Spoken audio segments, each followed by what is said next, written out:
record button on here, right? Uh-oh. It's recording. Yes. Yeah. There you go. As a matter of fact, it's telling me avoid legal snags by telling people they're being recorded. I was like, hey, we're trying to save your ass. Okay. What was the last thing we was talking about? Oh, yeah, being decent and being a billionaire. Mm-hmm. Say that again. What I was just saying before you said that? Or about the billionaire thing?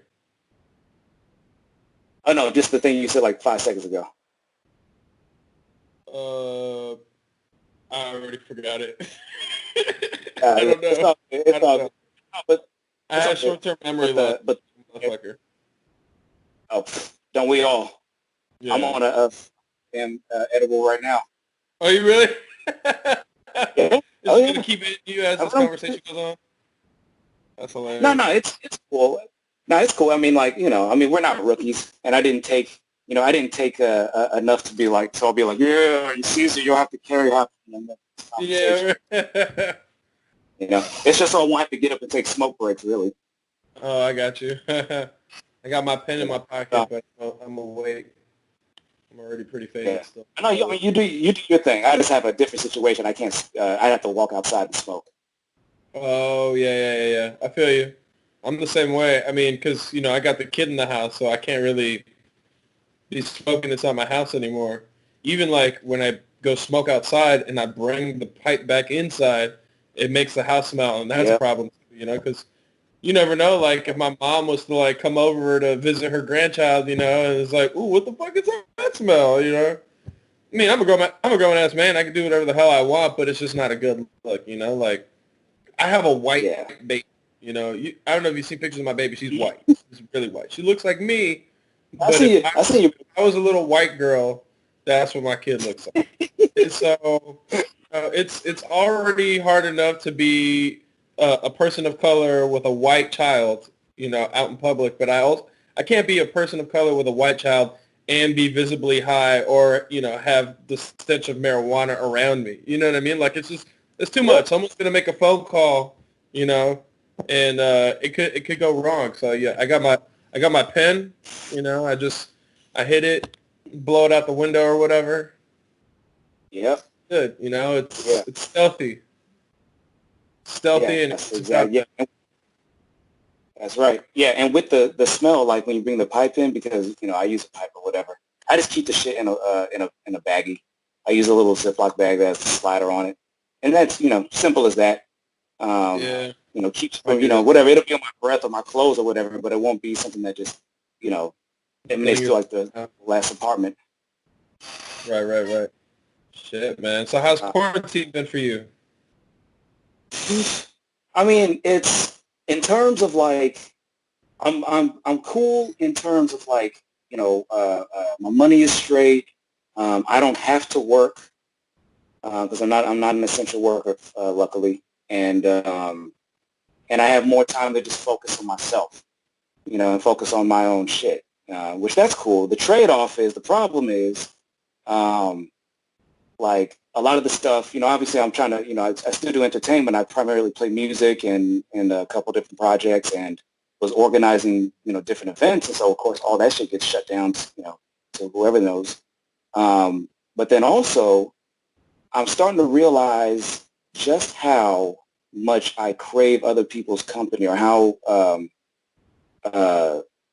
much I really care, what I'm saying, about the people in my life, or no matter how I met them, or, like somebody like you, or anybody I met through any of this shit and just kept along.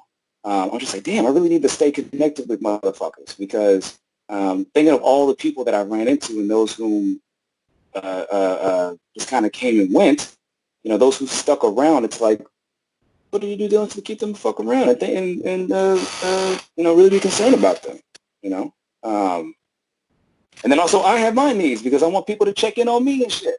Man, how I'm doing. Yeah, man. So it's a reciprocation. Yeah, but it's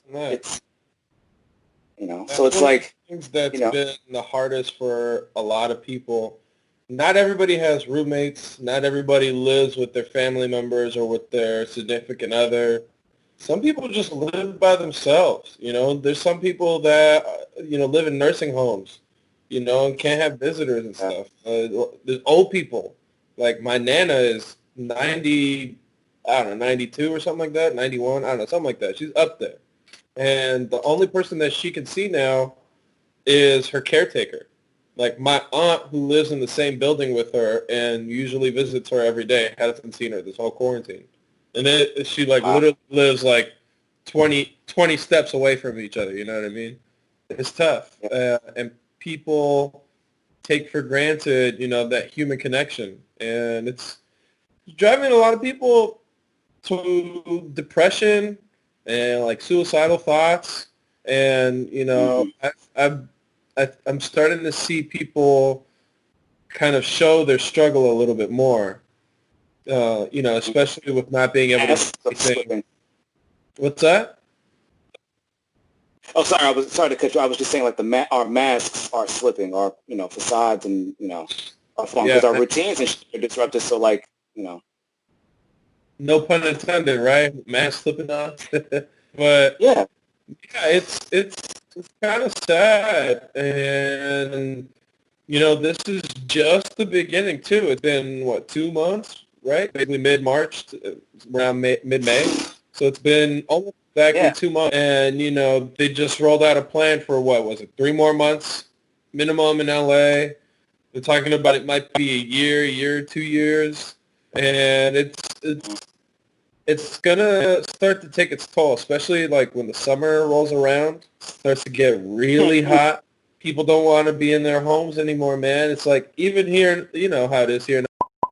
We've had pretty nice weather, pretty hot weather the last few weeks, and I've barely been quarantined at all. Like almost not at Yeah. all.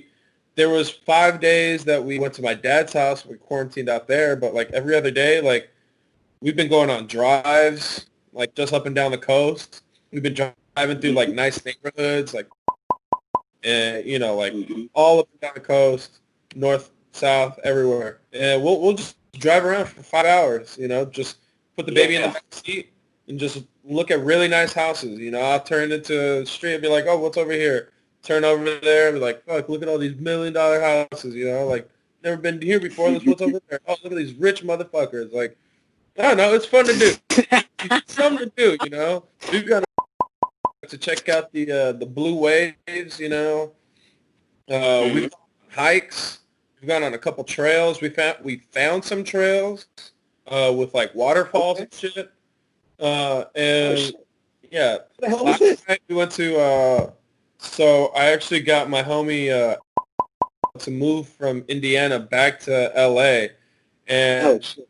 it's a cool story because he married his wife, and then she became really good friends with my girlfriend. And part of like the package deal, like to convince his wife to come to LA so that he could pursue comedy, was Mm-hmm. like, hey, if we moved to LA, we could live in like half a mile away from, and like, we'll be close by. You could be friends with her. I could be friends with him. We'll do comedy. You guys will hang out. So like, like last night we took our baby over to their place. We just like ate burgers and fucking played Uno and got drunk. So we have not been quarantined at all. Like even right now, my girl's like, hey, they just installed a pool in their house. You want to go over? I'm like, why don't you guys go? That way I'll have the house so I could do this podcast. But they're fucking over there. She took the baby over to go hang out at her friend's pool. They have a Yeah. kid. So I mean, we have not been quarantined at all. Like Mm-hmm. I don't know. Like Yeah. I know it's I hung out at my mom's house last week, a few days ago actually. Uh, my yeah. my sister was there with her husband. Like it's been tough, because as much as we're told to stay in and like don't go out, we're humans. I definitely We're shit. humans. We need social interaction. We need sunlight. We need physical activity, and these are just human. Those are the real essential human necessities. That's what's really Yes. essential. Like so Yes. it's tough, Human to connection. have to be confined. And that's the thing. There are people who are just doing what they're told and staying inside no matter what, like except for going out for groceries. Hmm. That's it. Like some people have literally stayed inside this whole time, and it's uh, I could see how it would be really damaging to a person's morale, to their whole Yeah. spirit and being. So I don't know, man. It's a little tough for everybody right now. We can only see how far this shit'll go. You Yeah. know what I mean? When is it gonna end? Yeah. When is I was initially. it's probably still gonna be so many changes too. Like when things come Oh back, yeah, of course. gonna I come mean, back to normal. it's already. I mean, Right? it's already. I mean, it's already coming back because I mean we've already seen it in other states that not even just the ones that recently reopened like Wisconsin or Georgia, but I believe Wisconsin earlier had their primary, and it was the state Supreme Court. Uh, uh, they made it mandatory to do in-person voting. Um, and this was less than like a month ago, and then of course like the next week's their cases and shit rose again. And they're about to happen again because the Supreme Court just struck down the stay-at-home order from the governor, despite that. And so, the thing is that like I was a little more, I have been one of those people that's kind of stuck inside for the most part. Like I kind of shut everything, down except necessities and stuff. But the thing is, I live with two family members, and both of them are working. You know what I'm saying? And both of them still, you know, go and keep up with their people and everything to a certain degree. It just so happens that a lot of my friends don't live, very close by. I have to drive to go see them and shit. So the thing is, I can't even say that it's just like, oh, my own self-discipline, but it's just like, I can't just easily walk up the street and chill, with some of my people's cribs and stuff. Otherwise, who's to say I wouldn't go and they'd be like, hey, it's just going to be, 3 or 4 person at this bowl, and we're going to just watch a movie or whatever the hell. So it's like, I get it. It's like, of course you have the good things to shut shit down as much as possible, but it's like that shit's hard. Like, I don't know if you happen to see the post I made a little while back at the beginning of this, where like there was a chick I was smashing up, whatever, right? She stayed open, and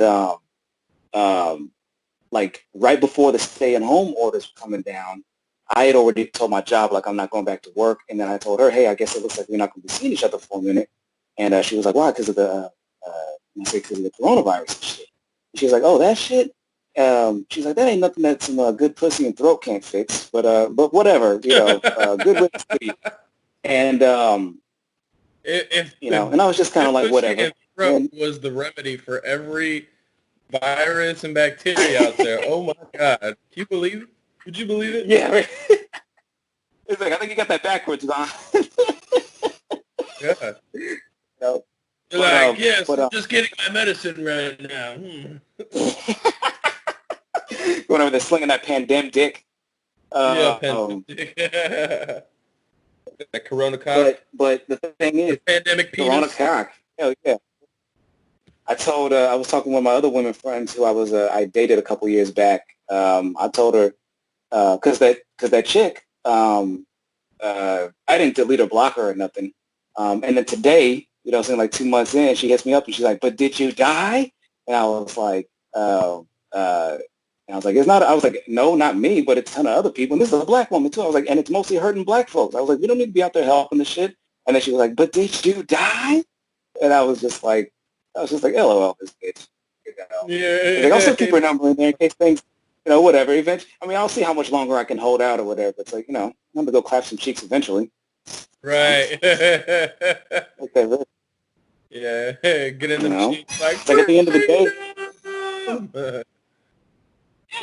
yeah, goddamn. Give me cheeks or give me death. Do you think that do you think like the coronavirus is like a real threat, or do you think that there's a little bit of like fabrication going on? I look at it like this. So I kind of look at it like the 9/11 thing, right? Like there's tons of, people who say that, oh, it was a plot and it was orchestrated, blah, blah, blah, blah, blah. Jet fuel can't melt steel beams. It doesn't have to melt steel beams. It just has to, weaken them shits. But besides the point, what happened with all the increased like surveillance and the war in the Middle East and everything, it's not that that shit was pre or planned. It's just that this is the shit that those people already wanted, and the U.S. intelligence and everything, they weren't coordinating and sharing information, and so they got caught with their pants down, and that's why the towers and shit fell. And so this was an excuse for people who already think that way and already want to increase like domestic spying and torture and saying, all these wasteful wars and shit, right? It's what they call, I think in law, conspiracy after the fact. So it's like you walk up, you didn't plan on stealing a woman's purse and everything, but you happen to notice while you're going about your business that a purse is just lying there, not being watched over, and you're like, let's see if I can get away with it. And it's simple as that. So with the coronavirus thing, because I mean, bodies are dropping. The U.S. is trailing behind, despite supposedly having all this wealth and all this being so advanced and whatnot. So it's a real threat. It's just that we couldn't have had worse people holding the reins of power at this moment, because they're the people that are not only the least competent, they're also the most malicious and bigoted. So it's just like it's an overused phrase at this point, but I think it's really appropriate. It's a perfect storm of evil motherfuckers, evil stupid motherfuckers being able to exercise their wildest dreams. So I mean, so that's the way I look at it. It's more like conspiracy after the fact. They're seeing what they can get away with, basically. That's why Trump goes out, or any of these people, they go out and they do these rallies or they do these, speeches and everything, and it seems like it's just theater.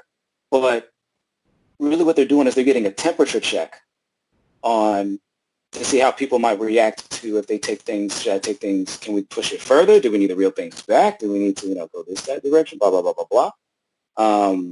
So I don't, plus I don't give people the credit of being able to like conspire, keep their mouths shut, and keep all these different variables under wraps and everything before shit goes down. So to answer your question, I think it's a real thing.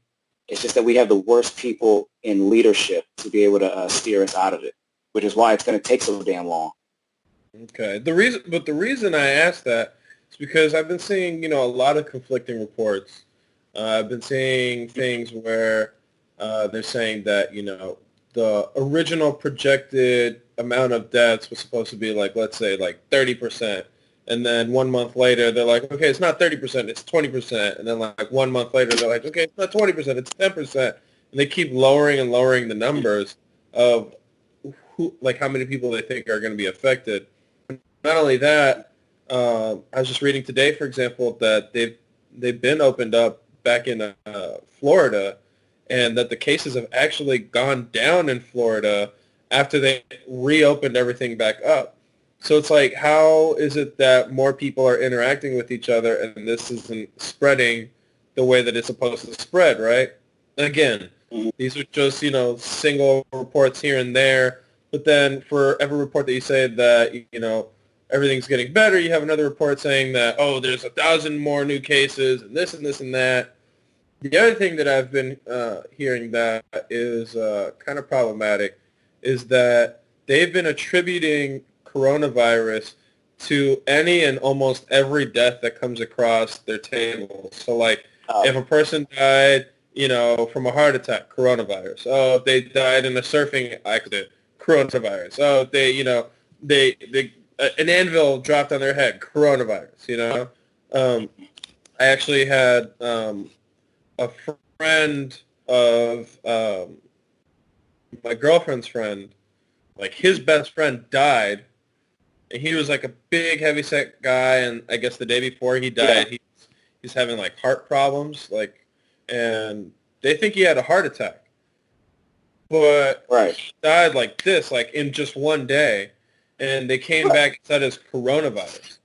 They're like, how did he die in one day of coronavirus? And like they said that he was having like heart problems the day before. That's not a known symptom of this coronavirus. So like, when I hear that people are attributing these deaths, to coronavirus when it's something else, and then I know a friend of a friend who died, like I'm basically like 2 degrees of separation from somebody who died of coronavirus, And they're like, and everybody around him, they're like, nah, you know, he didn't have coronavirus.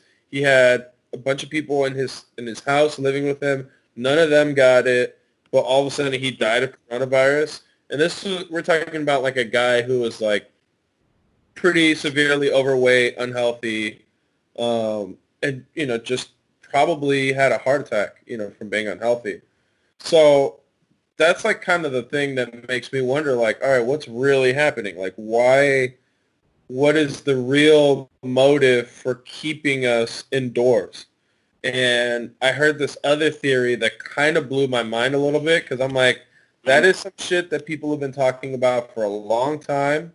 And the way that our society and economy are going, that is something that is actually plausible. The theory is that these globalists that are basically trying to create this new world order, um, they are trying to crash the entire global economy so that, as you've already been able to see, like a lot of major corporations have already closed down, but also too, a lot of like small mom and pop places, they're not going to be able to, you know, weather the storm of this, you know, economic apocalypse, basically.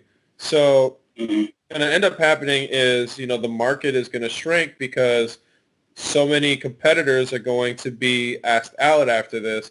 The only people who are going to be able to weather the storm are the larger corporations. Once these larger Right. corporations are in place, now they control a larger share of the market and they have the money to make more money. And basically, it makes it so that just a small amount of people have all the power, all the resources, all the money. And, you know, the rest of Mm-hmm. us basically, you know, indentured servants, you know, basically Now, system, you know? yeah. So I'll say. So I think that was broadly like 3 points. So the first one, I believe you said was conflicting reports about the new cases and everything. Like you brought up Florida, which opened up. I mean, that'll wait to be seen. I think it's usually been like at least like a week or 10 days or so after the next big batch of cases uh, uh, happens, and then um, also I think in these terms, just like maybe step outside the United States and look at how other countries, looking, relative to us. So like a country like Germany, whom initially seemed to have it under control, recently just had their cases and whatnot triple. South Didn't it Korea, also which was happen actually in Japan? well, I was getting there. A similar thing happened in Japan, and then South Korea, which actually has been like, I think either the best or the second best behind New Zealand in terms of being able to get their cases and everything down. They just had a second resurgence, so they're having to go back and shut things down again. And then New Zealand, I think, just opened up either yesterday or today, so it'll be yet to be seen, maybe by the weekend or next week, what happens. So it's like, yeah, while in the meanwhile with Florida and these other cases, there may be other mitigating factors of why things aren't spreading. Um, Spreading is bad, but I wouldn't count those. I wouldn't count that too quick because it's not the only example that we should be taking in. Not to mention the shit that's happening in Central and South America, who's also in for a bumpy ride. Um, and then the second thing I believe you mentioned was the misrepresenting the way that people die from it, or being mislabeled. So I think that there's a stand-up comedian. He's also a mortician. Yeah, I believe that's his name, and he's brought that up a couple of times. And so he said that and this is what my understanding of it is, that they're not saying that, oh, if you had a heart attack, just make it COVID. They're still learning, uncovering all the different ways that COVID can fuck you up, because it's not as simple as just like, oh, you just get flu-like symptoms of temperature, and then maybe you get uh, what is that, the water in the lungs and whatnot, pneumonia. Oh, huh? Yeah, like when you just, it's basically like drowning, you know, just like fluid in your lungs. Yeah, I when don't you know drown, exactly yeah, your what lungs fill term. with liquid.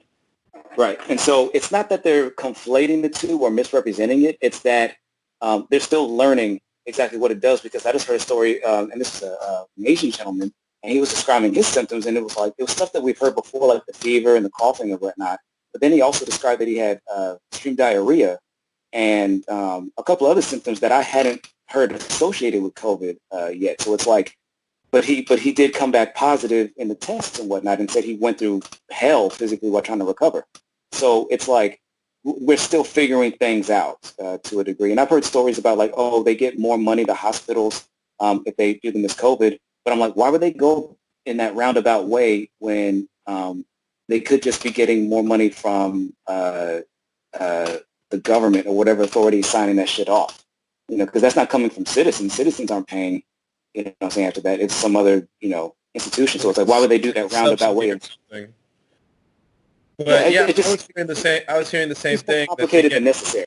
I was hearing the same thing that that hospitals are incentivized to say that it is COVID-19 because they get $19,000 per patient. I don't know if it's really 19,000, if that's a symbolic number or just a coincidence, but they said they get like something like $19,000 per patient, and then those breathing masks, the respirators or whatever. Yeah. Systems are like $37,000 or something like that too. So they're highly incentivized to make money for the hospital by reporting that they have a COVID-19 patient.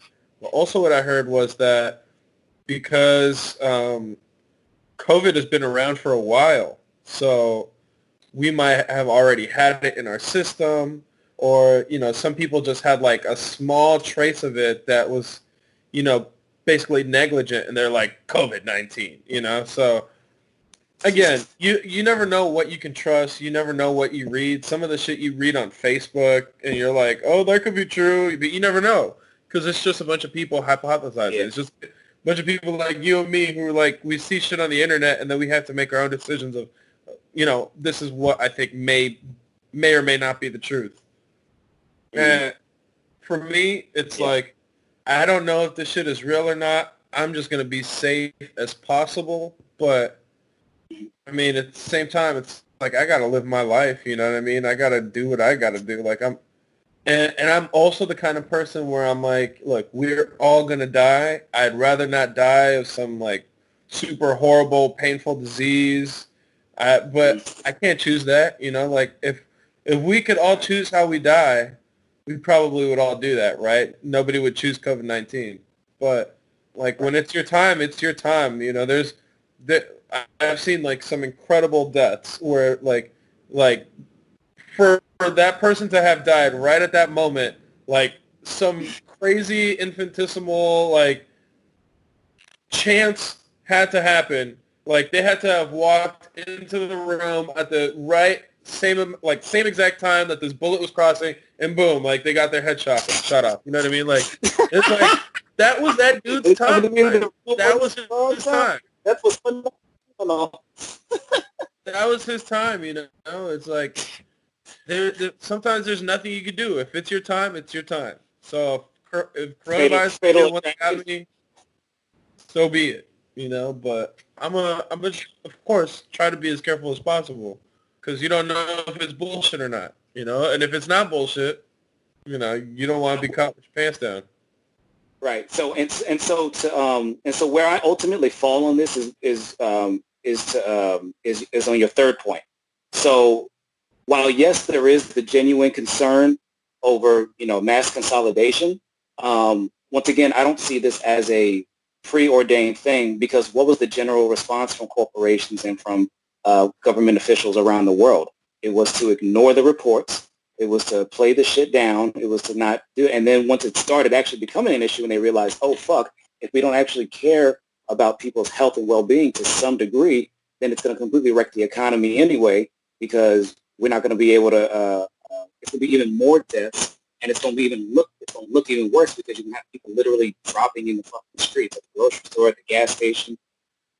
But yeah, but that's how I look at it. People, even the best countries in the world and shit are suffering setbacks. So it's like, I'm going to do best practices and whatnot, but I'm also not going to blame myself or other people to a certain degree for, being overcome with those urges to be around other human beings. It's literally what's in us. And we're caught in this strange Twilight Zone thing where the one thing that makes us human is the one thing that's most likely to also end our humanity or end our existence. Wow, bars. That's crazy. I, I will say the one thing, there's been a few positive things from this pandemic. Right now, I'm financially comfortable because I've been getting unemployment and I got that stimulus check. So I know that a lot of people right now have more money in their bank than they're used to. I know a lot of people are like that right now. Like my boy, I won't say who it is, but my boy was telling me who he was showing. He was like, "Yo, I don't get this. Like, what the fuck?" He's like, I just looked at my bank account. There's $1,284 like in my unemployment shit. Like, how did that happen? How the fuck did I get 1284? And he was looking at it and he showed me the graphic, and he's only supposed to receive $42 a week because like he has never really had, I guess, like that many jobs, like because Right. the money that you have in your unemployment is what you've paid in taxes over the course of your work, right? Your work Right. history. So he didn't have that much money in there. His benefit was only $42 a month, but because of the pandemic bonus, right? They're putting $600 extra per week. So now he's making $642 a week. So every 2 weeks he's getting $1284. He's like, yo. And then he's like, yo, bro, I guess he got his second payment right after. He's like, yo, man, I got 3 stacks in my bank right now. Like, what the fuck is happening? He's like, yo, I'm about to go buy this. I'm about to go buy that. I'm about to go buy this. I'm like, so Yeah. that's a one, for people who kind of lucked out, they're sitting at home, collecting unemployment checks with the full fridge, not having to pay rent on time. People are chilling, You got Netflix. I got Netflix. I got Hulu. I got Amazon Prime. Got HBO. I got a full fridge. I ain't stressed. Like I'm just chilling. Like the worst, Yeah. like the hardest part has been like growing my hair out. I got a little afro now. That's about it. Everything else is chill. Oh, and I've probably gained like Hell 10 yeah, or man. 15. Oh, well, been eating too good, I guess.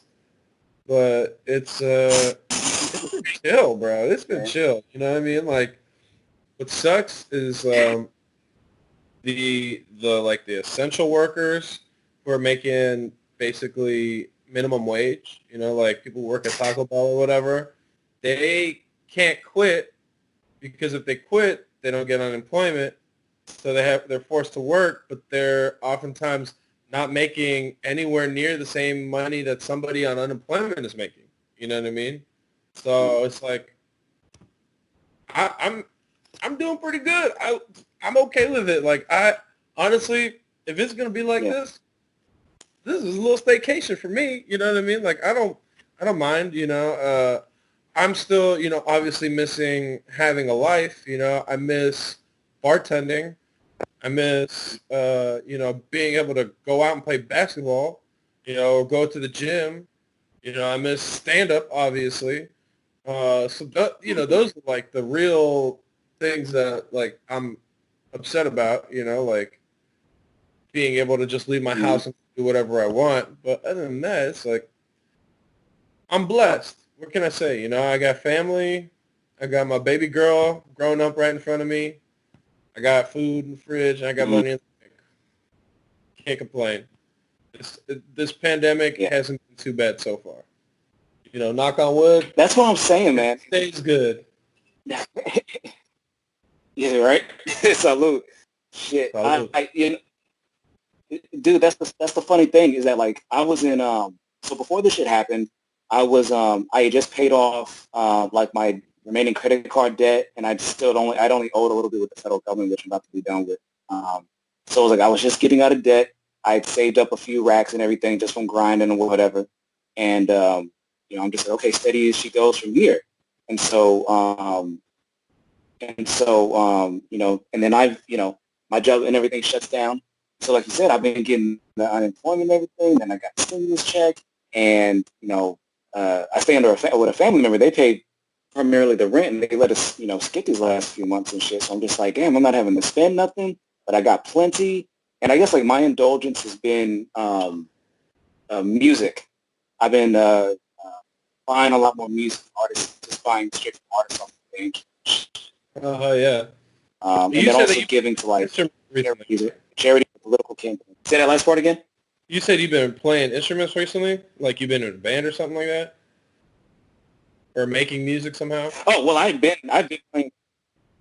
We have been working on music, but but when I brought that up, I was talking about like pre-pandemic that I was, performing and playing in a couple of different bands and whatnot. So Form. one of the bands we've been trading, saying tracks and stuff back, but it's been kind of slow moving. The other one just kind of accepted that's like that's going to happen because it's a live percussion band and shit. So it's like something you really have to be like and around the other people for it's a lot more difficult than like the rock band type shit. What do you play? Play guitar or something? Not for this project. I don't play guitar. I play bass, and it's like a progressive hard rock band. And then the other group is a Brazilian percussion group, and I play the low end on there as well. It's called the surdo. It's basically just a bass drum you wear around your waist. A bass drum. So you play the bass and a bass drum. That's right. I hold down the low end, baby. There you go. There you go. And then like a lot of, but the thing is, I started, fucking around with music and trying to produce and all that shit since I was like 19 or whatever. So it's like, as a matter of fact, I recently refound. I thought I deleted everything. Thankfully, I didn't. But like all the clips and shit I first started to make and shit, and of course everything sounds like trash. But it's just still good having that milestone and being like, damn, we've come quite a bit away. And then I found music and took it, more and more seriously and didn't just give up because it wasn't going well. But no, I mean, still trying to keep the music thing alive. It's just mostly I've been focusing more on get more like the influencer lane, but talking more about like the socio, political, cultural shit that I'm really into. Which is why I share the information and stuff on my posts that I in my feed that I do. Right. All right, let me. I feel the topic's switching right now. Let me go take a piss real quick, and then we'll hit some of those topics. I'll be right back. Let's jump into the Boogaloo situation. The Boogaloo is a term that's used in this particular subculture that's very much occupied by people who are like doom preppers, extreme like outdoor survivalist type dudes, pro-Second Amendment, gun lovers, some women, but Boogaloo is simply like their prophecy. It's their theory about where society is headed because they recognize all the things, but instead of blaming the contradictions of capitalism, they get into conspiracies about the globalists.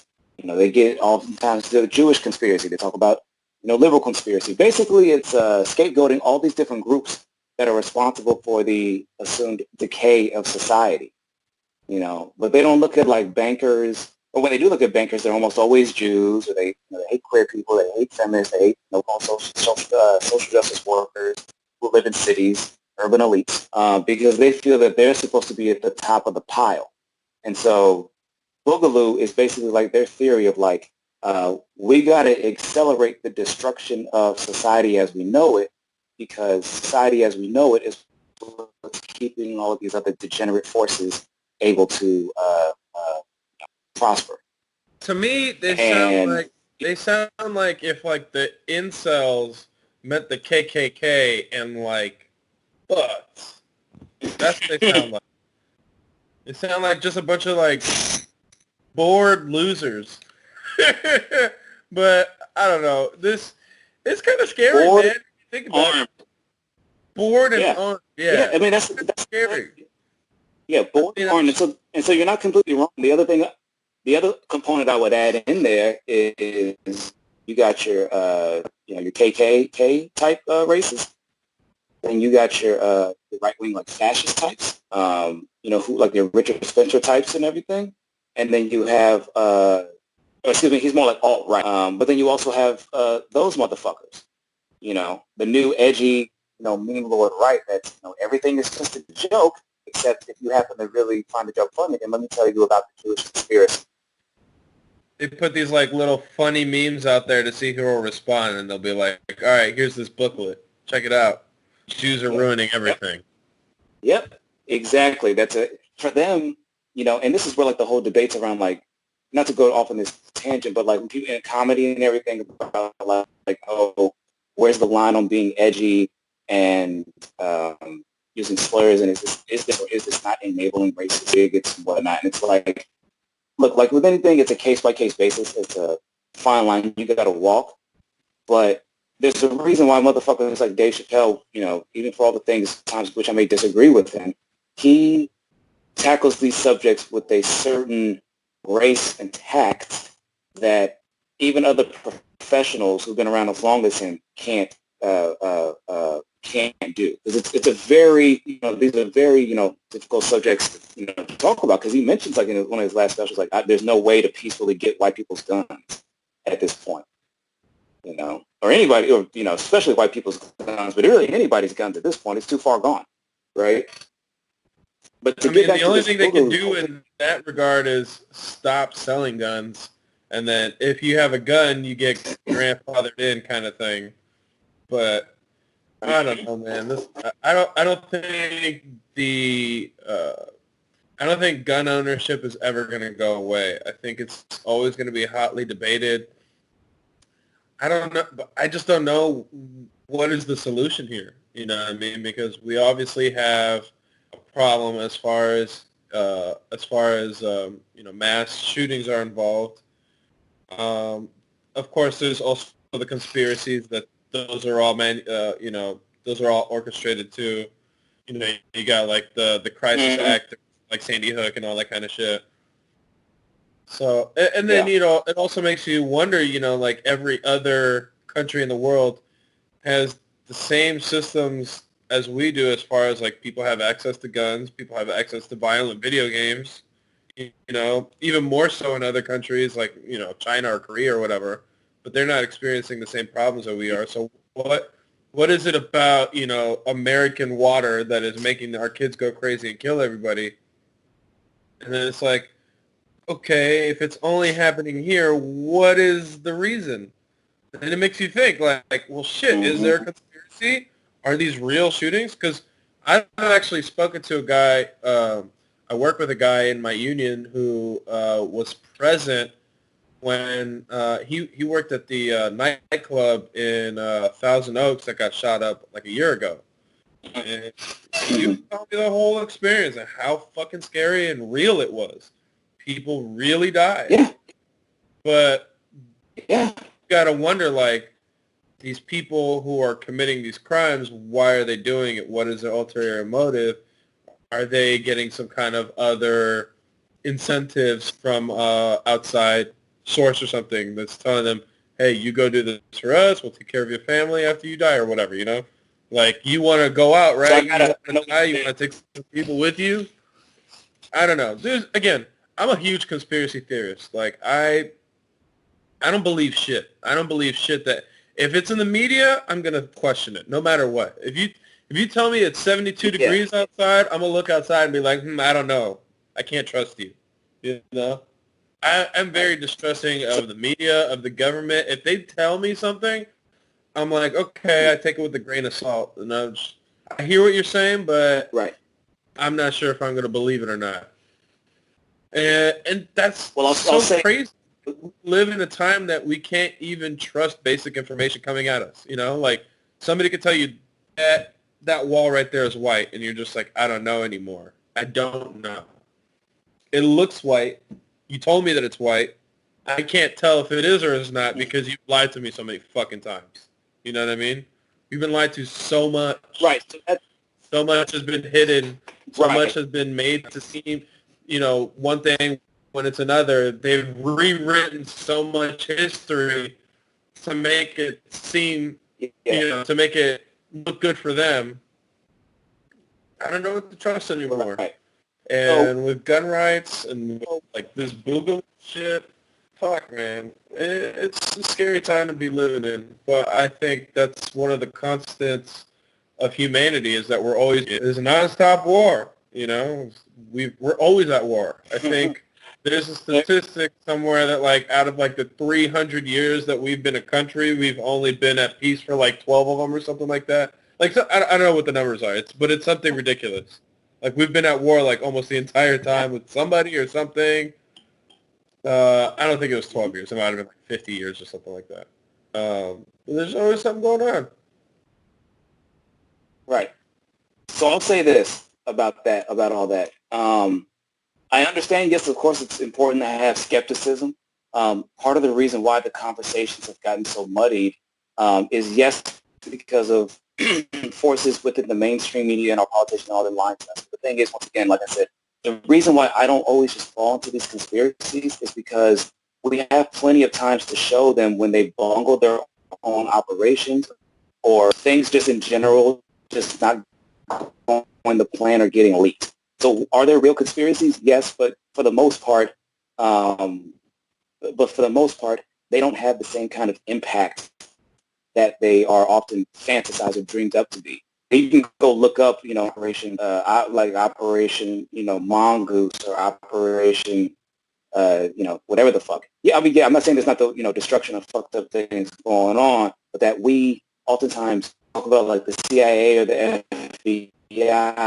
It's like the super smartest, most craftiest motherfuckers. It's a crazy amount of resources source the best people in those respective fields, and people who go into that field are usually very driven in the first place. So it's less about like, oh, they're just so super, especially better than the average human. No, there's a little more discipline to know what they're passionate about. So the thing is, I'm also very critical and skeptical, but there are some things that the deeper you go in like researching stuff or analyzing stuff, you see there are certain constants and then certain stuff that's a little bit more iffy and wavy. And so when you look into the more wavy stuff, that's when you get into like Alex Jones territory and like people who they play with the truth. They play with facts. They give you a little bit of information, a little bit of fact, and then they give you a narrative or something that's very emotionally triggering. So then you see a connection, you make a connection between the two when it's not there. But to the other point about mass shootings and the disparity in our culture, in our society, that's when there's a concept called, a term called stochastic violence.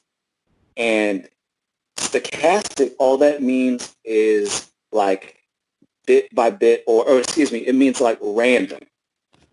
And it's not to say random as in, whatever the fuck, but what it's more so alluding to is that once again, somebody like that Alex Jones, do you remember how he claimed that there was a pizzeria that Hillary Clinton or whatever was connected to, where it was a pedophile dungeon in the basement or whatever, and it turned out it didn't even have a basement? Yeah.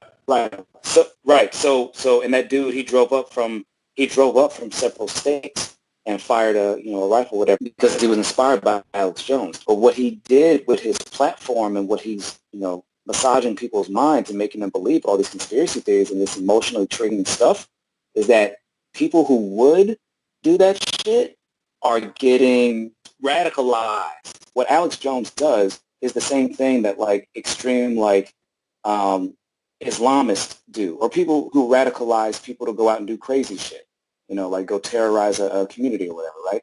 Except instead of it being like a religious jihad, it is a more so a cultural, political jihad, because it's Alex Jones shit. His whole platform and whole thing is about challenging anti-authority. He's definitely anti-liberal, you know what I'm saying? To a certain degree, it's not that he's anti-science, but he's pseudo-scientific, mixing up, fact and fiction. And so all of that is to say that someone like Alex Jones or even a Rush Limbaugh, they create an atmosphere, a culture, a mindset, a rationale for certain people whom are already kind of leaning in that direction and just pulls them even further in. And so what happens is that, like, it's not like every single one of them are going to go out and do some crazy shit, but they know that the more that it takes one. It only takes one. Yeah. It only takes one, and you swell up your numbers big enough, and all of a sudden you have so many of these different attacks going on, and all you have to do is go out there and make some crazy statement that sounds goofy as hell to people who don't really know the subculture that you're inspiring. All the while, people are sitting around with their hands, you know what I'm saying, like, oh my God, why are all these attacks happening when all of these, and the common connection with a lot of these mass shootings, some of them may be incels, some of them may be like white nationalists, some of them may be like anti-liberals or whatever.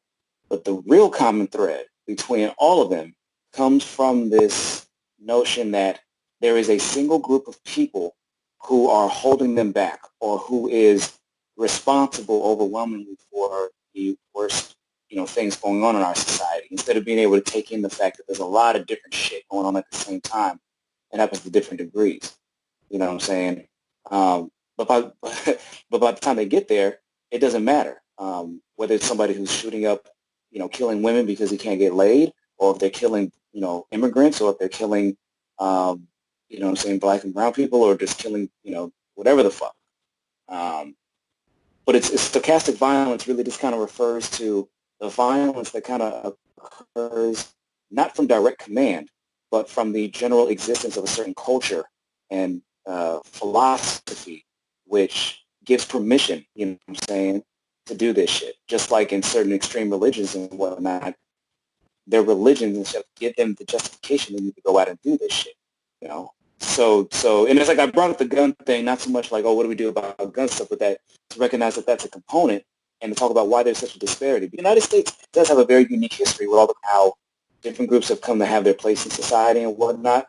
And so you have a lot of external and external forces that are crisscrossing at any given time. Many different. It just happens to be the biggest one right now is based off of those different identities that I just listed off and whatnot. The right wing, usually white male, down and out in society and whatnot. And so then the question becomes, how do you take care of stochastic violence?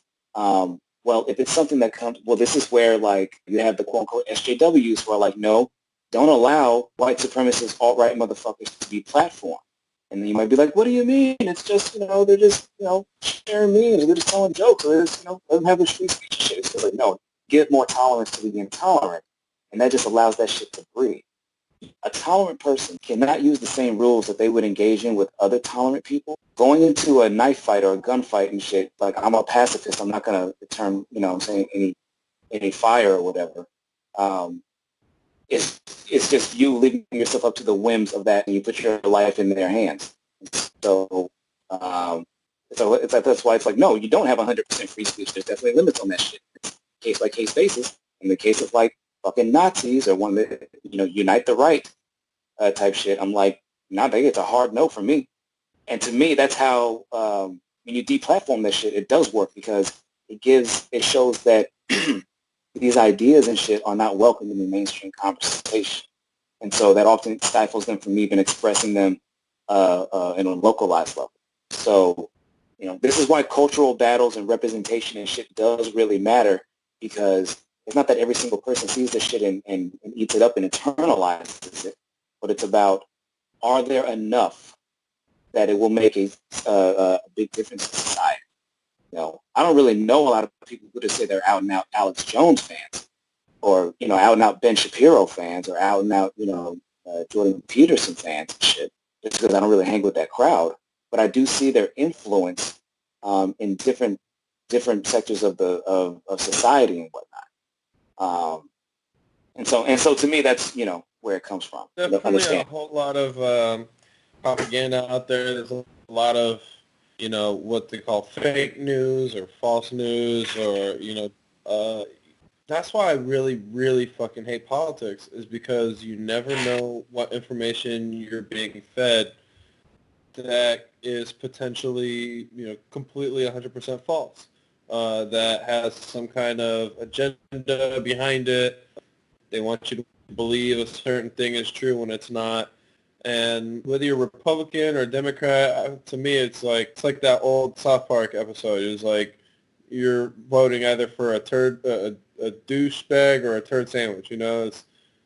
There's almost no difference. It's like, yeah, you have option A or option B. But when you put them both together, they're really just the same option. It's like you're putting a pig in a different wig, basically. You know what I mean? It's at the end of the day, it's still a fucking pig. That's how I see politics and politicians and everything like that. Guys like Alex Jones and stuff, and inciting the will to make violence out there. I get that, man. That's crazy. That I was talking to you earlier. Somebody actually sent me an Alex Jones video show 2 days ago, and that was where I heard the Mm. theory that this whole reason why they're trying to, the whole reason for shutting down everything during COVID is because they're trying to shut down the economy. That's where I heard that. And I've never seen Right. any Alex Jones material. I've never seen that was the first time I think I had ever seen him speak other than like a 30-second Joe Rogan clip from like a year or two ago or something. I only know about Alex Jones because of what people say about him being crazy, being out there, being, super right wing, or I don't know, whatever the fuck. He doesn't have the best reputation as being the most Mm. credible person. But when I was watching this, what he was saying, I was like, that sounds like it could be legitimate.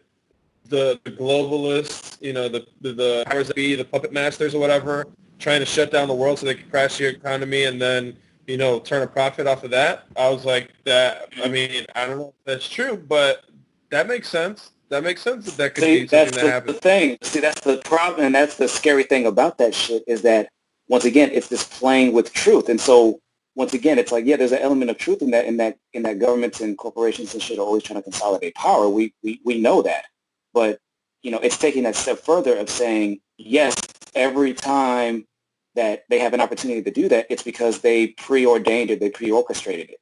And like I said, I don't believe in these. I don't believe in the ability of other human beings. To be able to keep either their lips sealed about this or to properly destroy evidence of this shit.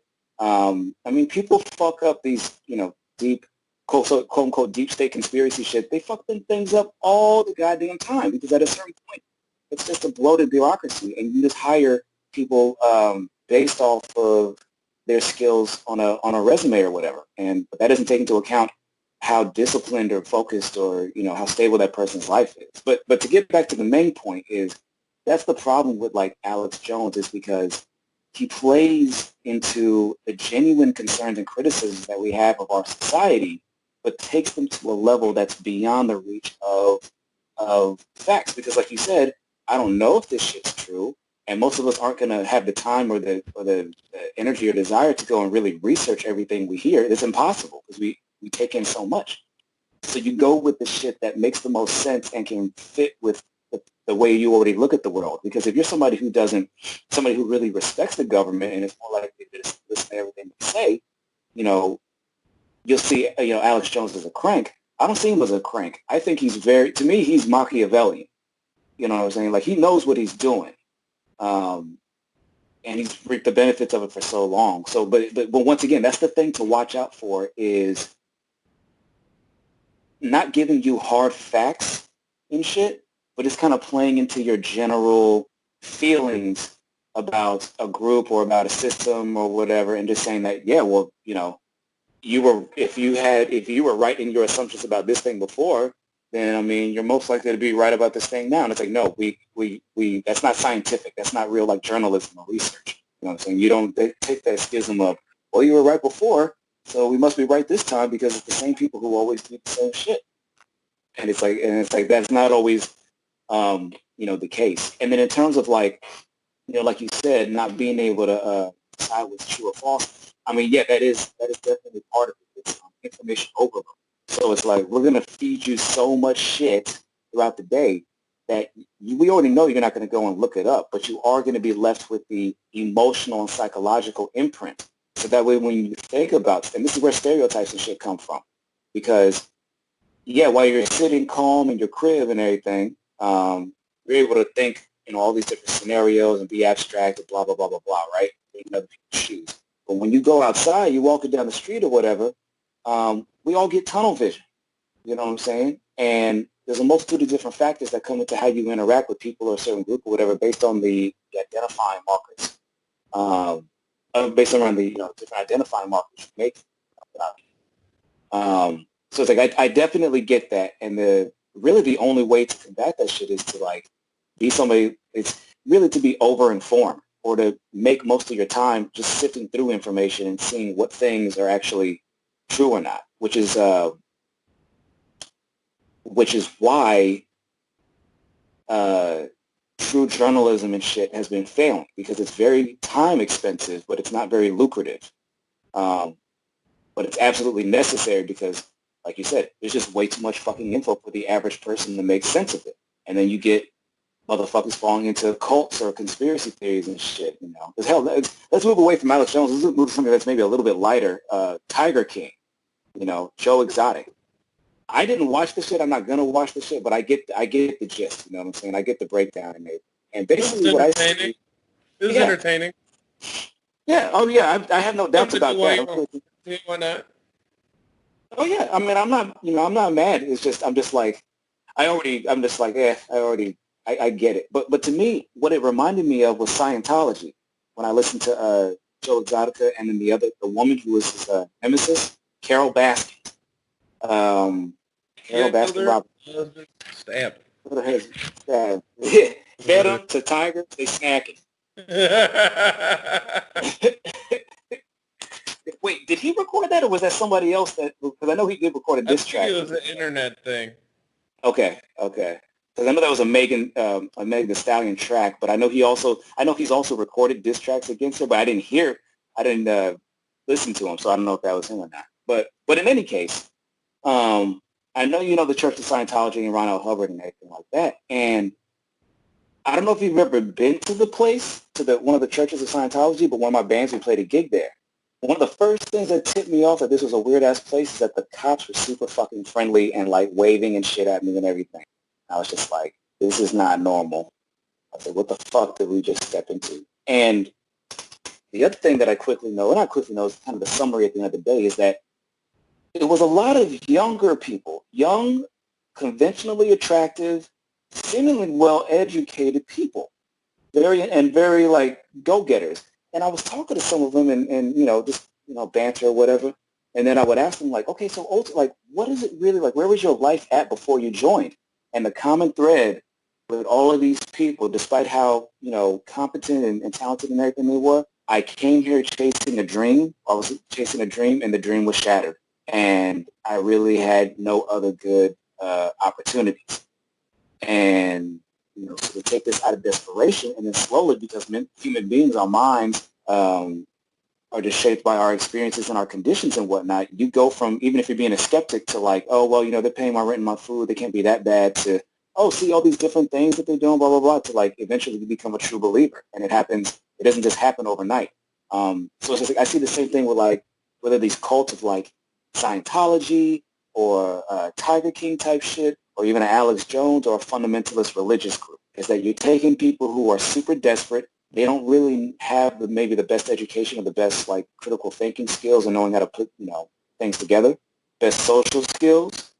So they cling to these individuals who present themselves as knowing all this shit, not realizing, because they don't have they don't have the media literacy to dig through all this shit and see all the nuances, to be like, wait a minute, he's not actually making solid connections between the points he's making. It's just shit that's getting me emotionally riled up, you know, based around this symbol that I'm carrying around in my mind, that if somebody's a this, then that automatically means they're a this. And that's, you know, and that's just human psychology, you know, conditioning the mind, massaging the mind. I had my own experience with Scientology.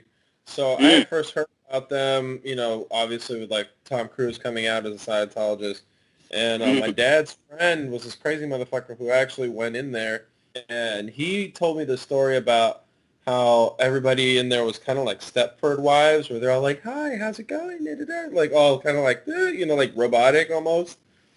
And yep. he said they kept like bringing him to different rooms in this building, and like he said he would go into like one door, and from that door they would like enter another room, and then from that room they would enter another room till pretty much he was like he didn't know where the fuck he was, and they kept trying to Disorienting, yeah. pressure him and pressure him and pressure him to the point where he's like, I gotta get the fuck out of here now. Where's the exit?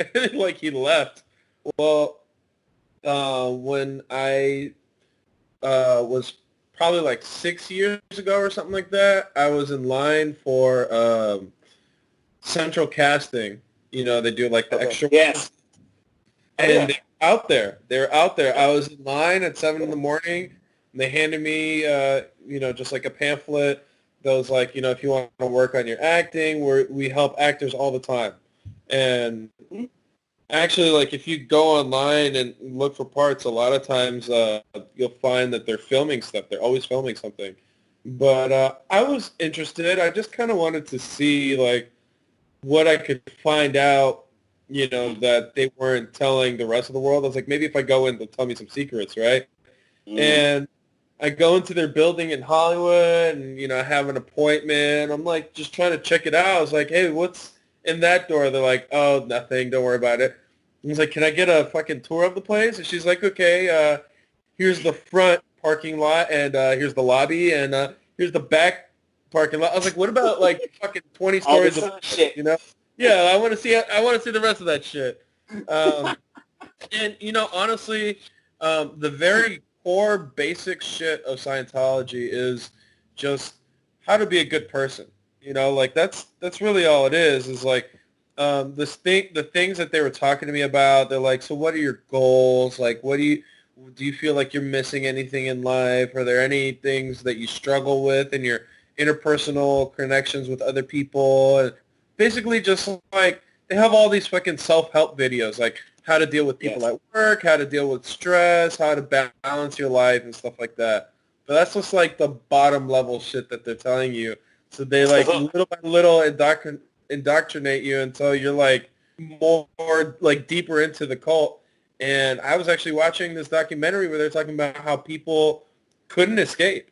Like if they thought that you were trying to leave, they would basically like sentence you to some fucking like Scientology facility out in the desert somewhere, super far away, and you were stuck there. You couldn't do anything, and like they're talking about these people that were stuck in Scientology for years and years and years and couldn't get out, and like their family couldn't find them. They couldn't. It's crazy. It's really fucking Yeah. crazy to think. Like your whole basis is like, oh, do good, and then like, but really underneath everything, it's like they have their own ulterior motives too. So Yeah. it's that kind of shit is crazy to me. Yeah. Of course. I mean, that's yeah. And I don't know if you saw the documentary, but made by Leigh Remini, Going Clear. It's called She used what? to Going Clear. Going clear. No. And that's the term that they use, and that's the term that they use for like when you reach. That's supposed to be like their version of like nirvana. When you reach the threshold beyond, when you reach basically the peak level of whatever the Like fuck. whatever. Yeah, because because they have metachloride, whatever, some type of substance or whatever that exists in their shit, and it's Yeah, like the, going the shit clear. the shit that that fucking Anakin Skywalker had in Star Wars, right? The midichlorian. That's Is that what what it I is, said? Is that what right? I said? Metachloride. I think so. I don't know. It's the same shit. Some type of some type of life force, basically, same premise. So some type of life force or whatever that's contaminating your life, and going clear is supposed to be the representation of like you removed all of those blemishes, what I'm saying, from you. And it's like, of course, it's bullshit. Anything else, once they've already got you so deep, like Tom Cruise, that you risk the fallout of every other facet of your life or turning against them and shit. Oh, and it's Um, and it's very much a organization based in money. Like you buy your membership, and of course, like the higher memberships are like $1 million for the platinum diamond member, shit like that. mhm. So it's Yeah, crazy. It's exactly. crazy. And it's funny that you said that like everybody that came out was chasing a dream because those are the people that they get. They get the actors that come out and they're trying to make something of themselves, but they probably are struggling just like everybody else. So they say, Mhm. hey, we'll be your security blanket. You come over here. We'll help you out with your acting career. We'll set you up with, because after I went, they kept sending me stuff for like free actors workshops and stuff like that. And I Mm, was thinking of going just free, the free information, fuck the whole yeah. religion part of it. I was like, maybe I could get some free acting classes or whatever. Maybe I'll meet some cool Scientologist dude that'll put me on. I don't know. Mhm. I'm not trying to like sell my soul to them for any fucking price. I don't give a shit, but yeah, I never ended up going. This one chick, I was actually trying to like I was trying to get it at her, but then it didn't work because at the same time I was really, really poor at the time. I think I had like $45 to my entire name. And she was Yeah. like, she's like, we got to get you on this program. What can we do today? And I'm like, I see that you're trying to sell me. I get it because I also do sales. Maybe you and I can hang out. We can talk about sales, right? But I can't buy this DVD. She's like, well, you gotta buy, you can't leave here without buying something, basically. And I was like, all right, how much is the fucking DVD? And she's like, $20. I was like, I only have $45 to my name. She's like, but this is gonna help you so much. I was like, yeah, but it's not gonna help me when I'm fucking hungry and all I have is a DVD to, like, no, I'm not gonna give you Yeah. like 20 of my. If I give you $20 for this DVD, that's literally almost half of all the money I have right now. And she's like, okay, well, what if we do it for $15? I was like, bitch, that's a third of my money. It's like, she was incessant. Long story short, she was like you said, they were all really attractive. I got the DVD and I watched it. It was just a self-help DVD. It was just like Yeah. like, what do you do when you're struggling at work and you're not, you know Pablo and Juan got into an argument. How do they resolve stupid shit like that? Yeah. And but for some people, it would be helpful. It's like, I don't know. I feel like I have a pretty high emotional IQ. I think it's called EQ. Like I can read Mhm. people well, read their emotions fairly well. Um, but a lot of people are just kind of devoid of any filters. They don't understand how people work at all. A lot of Yeah. people are like damn near autistic. Dude, and the thing is that like it took me a minute to really grasp that like autism is when they describe it as a social disease. Because at first I didn't get that because, I was definitely more introverted for a while and had to lean into my extrovertedness more, but I still had the ability to like socialize to some degree. But like there are some people, as you just mentioned, who seem really, for whatever reason, deficient in being able to interact with anybody in almost any scenario without, it going in a very strange direction. And they could have other parts of their life, going just fine, but the fact that they're not able to make this meaningful connection with people or, really know how to compartmentalize all the complexities of people because they think the world because they take things at face value too often. They think that everything that they see is what it is. They don't know how to really be, skeptical and critical without taking it too fucking far. And so, once again, and I don't know what the solution is. To me, once again, I feel like the overall, thing to strive for is we have to combat this shit in any way we can. And here's the thing, because the fundamental thing with all this shit is that you have to show people that your proposal at a cultural level is redeeming for them. And even though I'm somebody who, oftentimes I talk about politics and social stuff and I say I'm a left-winger and bash righties or whatever the fuck, but I still interact and engage with people of all backgrounds and shit. I don't shut somebody out just because, saying we don't happen to agree on everything. That's not going to get me anywhere. I find the common overlapping issues of concern or common humanity and whatnot. And then, for the stuff that I disagree with, I push back on it to the degree which I feel is appropriate at that time. But it's like what I'm ultimately doing, besides just sharing the conversation, is I'm showing them that, hey, not everybody who disagrees with you or is part of this particular group or has this identity is going to react to you in this way that you see online or the negative experiences that you had at school or work or blah, blah, blah. So they'll still push back against you, but it'll be more approachable. And the thing is, that simple humanizing moment just allows them to be like, it gives them an invitation to like come and sit at the table and be like, yeah, we're not just going to sit here and agree with everything. We're going to rib you a little bit, but you're still a human being. You still come and chill and eat with us, as opposed to being like, we're the blue side. You wear red. You can go, eat the fuck over there. Yeah, unfortunately, not enough people have that attitude. Like, Yeah, it's so crazy. For example, I don't know if you saw my status from yesterday about rent. I think you actually I even did. Yeah, you I commented did. on. But it's so funny. Like, all I was asking was, hey, do you think we're gonna have to pay rent at the end of this? Yes or no? Like, because I'm seeing, again, two different stories. I'm seeing one story that says, you're gonna have to pay everything, in payments. You'll have a certain amount of time, like a year, to repay everything. So you might as well just pay it all now if you can. Then I'm also Mhm. seeing the other side where it's like, don't pay it just yet, just in case you might not Mhm. have to pay it for these months.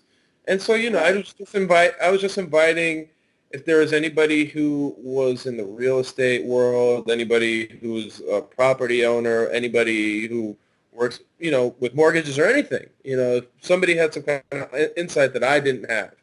Man, these people are in there calling each other assholes, fucking idiots. You're delusional. You're an idiot. Good luck. Yeah, blah, blah, blah, blah. Block. It's like, what do you I guys, saw that. why can't we just have a conversation about this shit? You know what I mean? And it's so funny how quickly, like, people will jump at each other's throats for having a different opinion. And it's like, Mhm. what are you guys fighting about? We're talking about, do you have to pay rent? You guys are sitting here calling each other names, cussing each other out. You know what I mean? All right. Like, come on.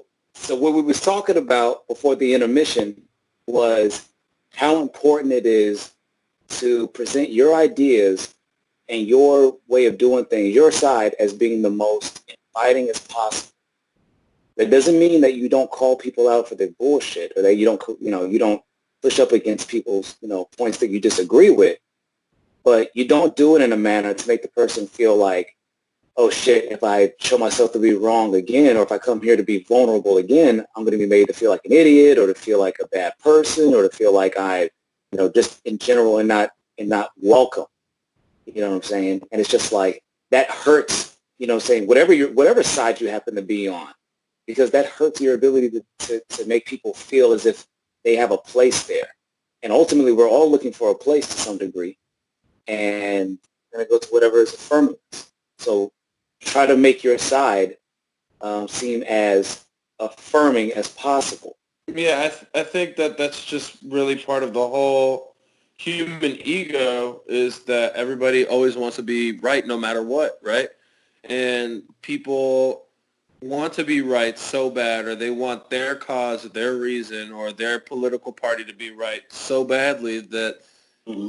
they will always find a way to justify their side no matter what, like, how Trump became president. There was a million things that came out that in any other situation would have completely tanked that candidate. I mean, like, grab her by the pussy, calling Mexicans rapists. Like, there's so many things that he did and said that for any other candidate would have completely taken him out of the race, out of politics. Their careers would have ended. For some reason, it worked for him.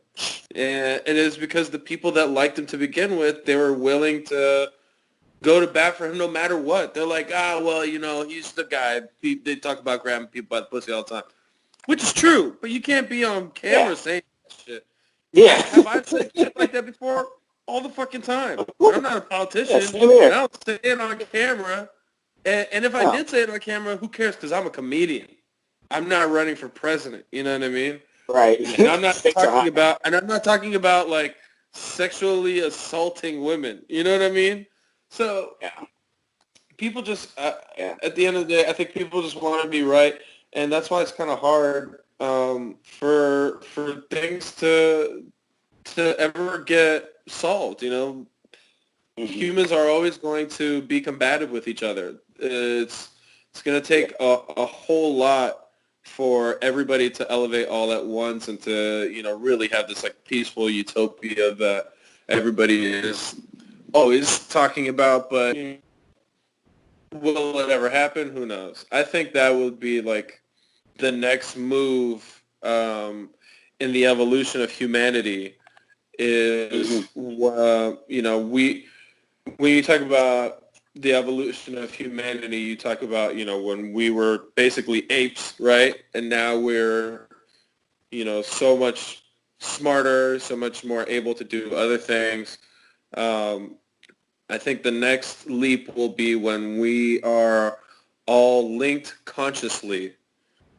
And whether that is something that will be attained with technology or something that will be attained with like maybe like a cosmic spiritual kind of connection that happens, like on some like monk shit where everybody is like ascended spiritually or whatever. You could tell I smoke some weed on break because I'm just saying Absolutely. some crazy shit. But I think that would be like the next step in our evolution is when everybody is um, consciously connected. And part of that is going to have to be releasing our egos and being able to, I guess, coalesce with humanity and say, like, yes, we are all one and we can maybe have differences of opinions and stuff like that, but not fucking, want to kill each other over them or whatever. Right. I think that's just like one of the downfalls of humanity right now is there's so much combativeness, so many, opposing agendas. Everybody wants something different. We got a lot of greed that is like the driving motivator for a lot of people, and that's what puts people in power and makes other people puts other people in poverty or in places of despair. Being able to reach across the aisle, as they say, and talk to your enemy or your opponent and try to bounce ideas off of each other and compromise is really essential for our human evolution, I guess. But it's Mm-hmm. difficult, Everybody doesn't think that way. Most people are like, fuck them, like fuck Yeah. them. If they not us, fuck them. But then, yeah. Yeah. I mean, because that's the beautiful thing about humanity, the double-edged sword is that we are very adaptable creatures, but then we get into this mode where it's like, if it ain't broke, then don't fix, or excuse me, if it ain't broke, don't fix it. Or in other words, if what we've done has gotten us this far or gotten us along in these scenarios, then it has to be what's right to do down the road. And this is where you get like, civilizations or cultures where it's like, yeah, we've been doing the same thing or this thing this way for like 400 years. And it's like, well, I mean, not to say that there isn't, it's like, well, okay, maybe it's time to re-examine it and see if there's any ways we can improve it or, take some good parts and then just, combine that with something else or whatever. And then you get this super negative, reaction just because some people have been conditioned to be like, no, we respect tradition and the way things have been done and any type of disruption to that is, off with their heads, you know. But the thing is, this actually touches on one of the other topics on the list, which is spirituality. Um, because and it's this not just out here, but it's in general. People will say, "I'm not religious. I'm just spiritual." So you just buy into a different religion, really. But it's I mean, seriously, you just buy into a different religion. Maybe it really is Scientology, or maybe it's the religion of I only use, I only use stuff from objects, that don't even use sunlight. I believe that's exploited, some goofy Wait, shit. say that again. You only use objects that what? What about I said sunlight? you only use objects that don't even feed on sunlight because you believe that's too exploitative. What? No, I mean that's not a real thing. I was making a joke at how Oh, like okay. I was like, what? extreme some I was like, motherfuckers. you think that shit? Like, you think Nah, that nah, nah, shit? nah, nah, No, nah. but I was making fun of you're talking about spirituality, and yeah, I would say I'm one of those people that is like, I'm not religious, I'm spiritual, because this is this has been my spiritual journey anyway. I was born and raised Catholic. I went to kindergarten through eighth grade, high school, and university, all Catholic school, Jesus Christ. and for real, Jesus was there the whole Yeah, time. Jesus fucking Christ. Jesus Christ is right. And I became agnostic in high school Okay. before I really knew the whole spirituality thing even existed. I mean, I knew about spirituality in terms of being a Catholic. I didn't know that you could still be spiritual and not adhere to a religion. Um, but that's what I felt like my agnosticism was that, I believe in not only the possibility, but the probability of some kind of higher power, whether that higher power, whether that higher power is one single, all-powerful, omnipotent being, or if that higher power is more of like the universe as a whole. I don't Mm. know. There's a lot of things that we don't understand Sure. about our universe and our world. And there's an infinite number of things that we will die not knowing. Oh yeah. Some people think that maybe in death all the answers will be revealed, and that's not even. I don't think that's even likely. What Point I though. do think I is likely is that reincarnation exists. I believe that that is probable.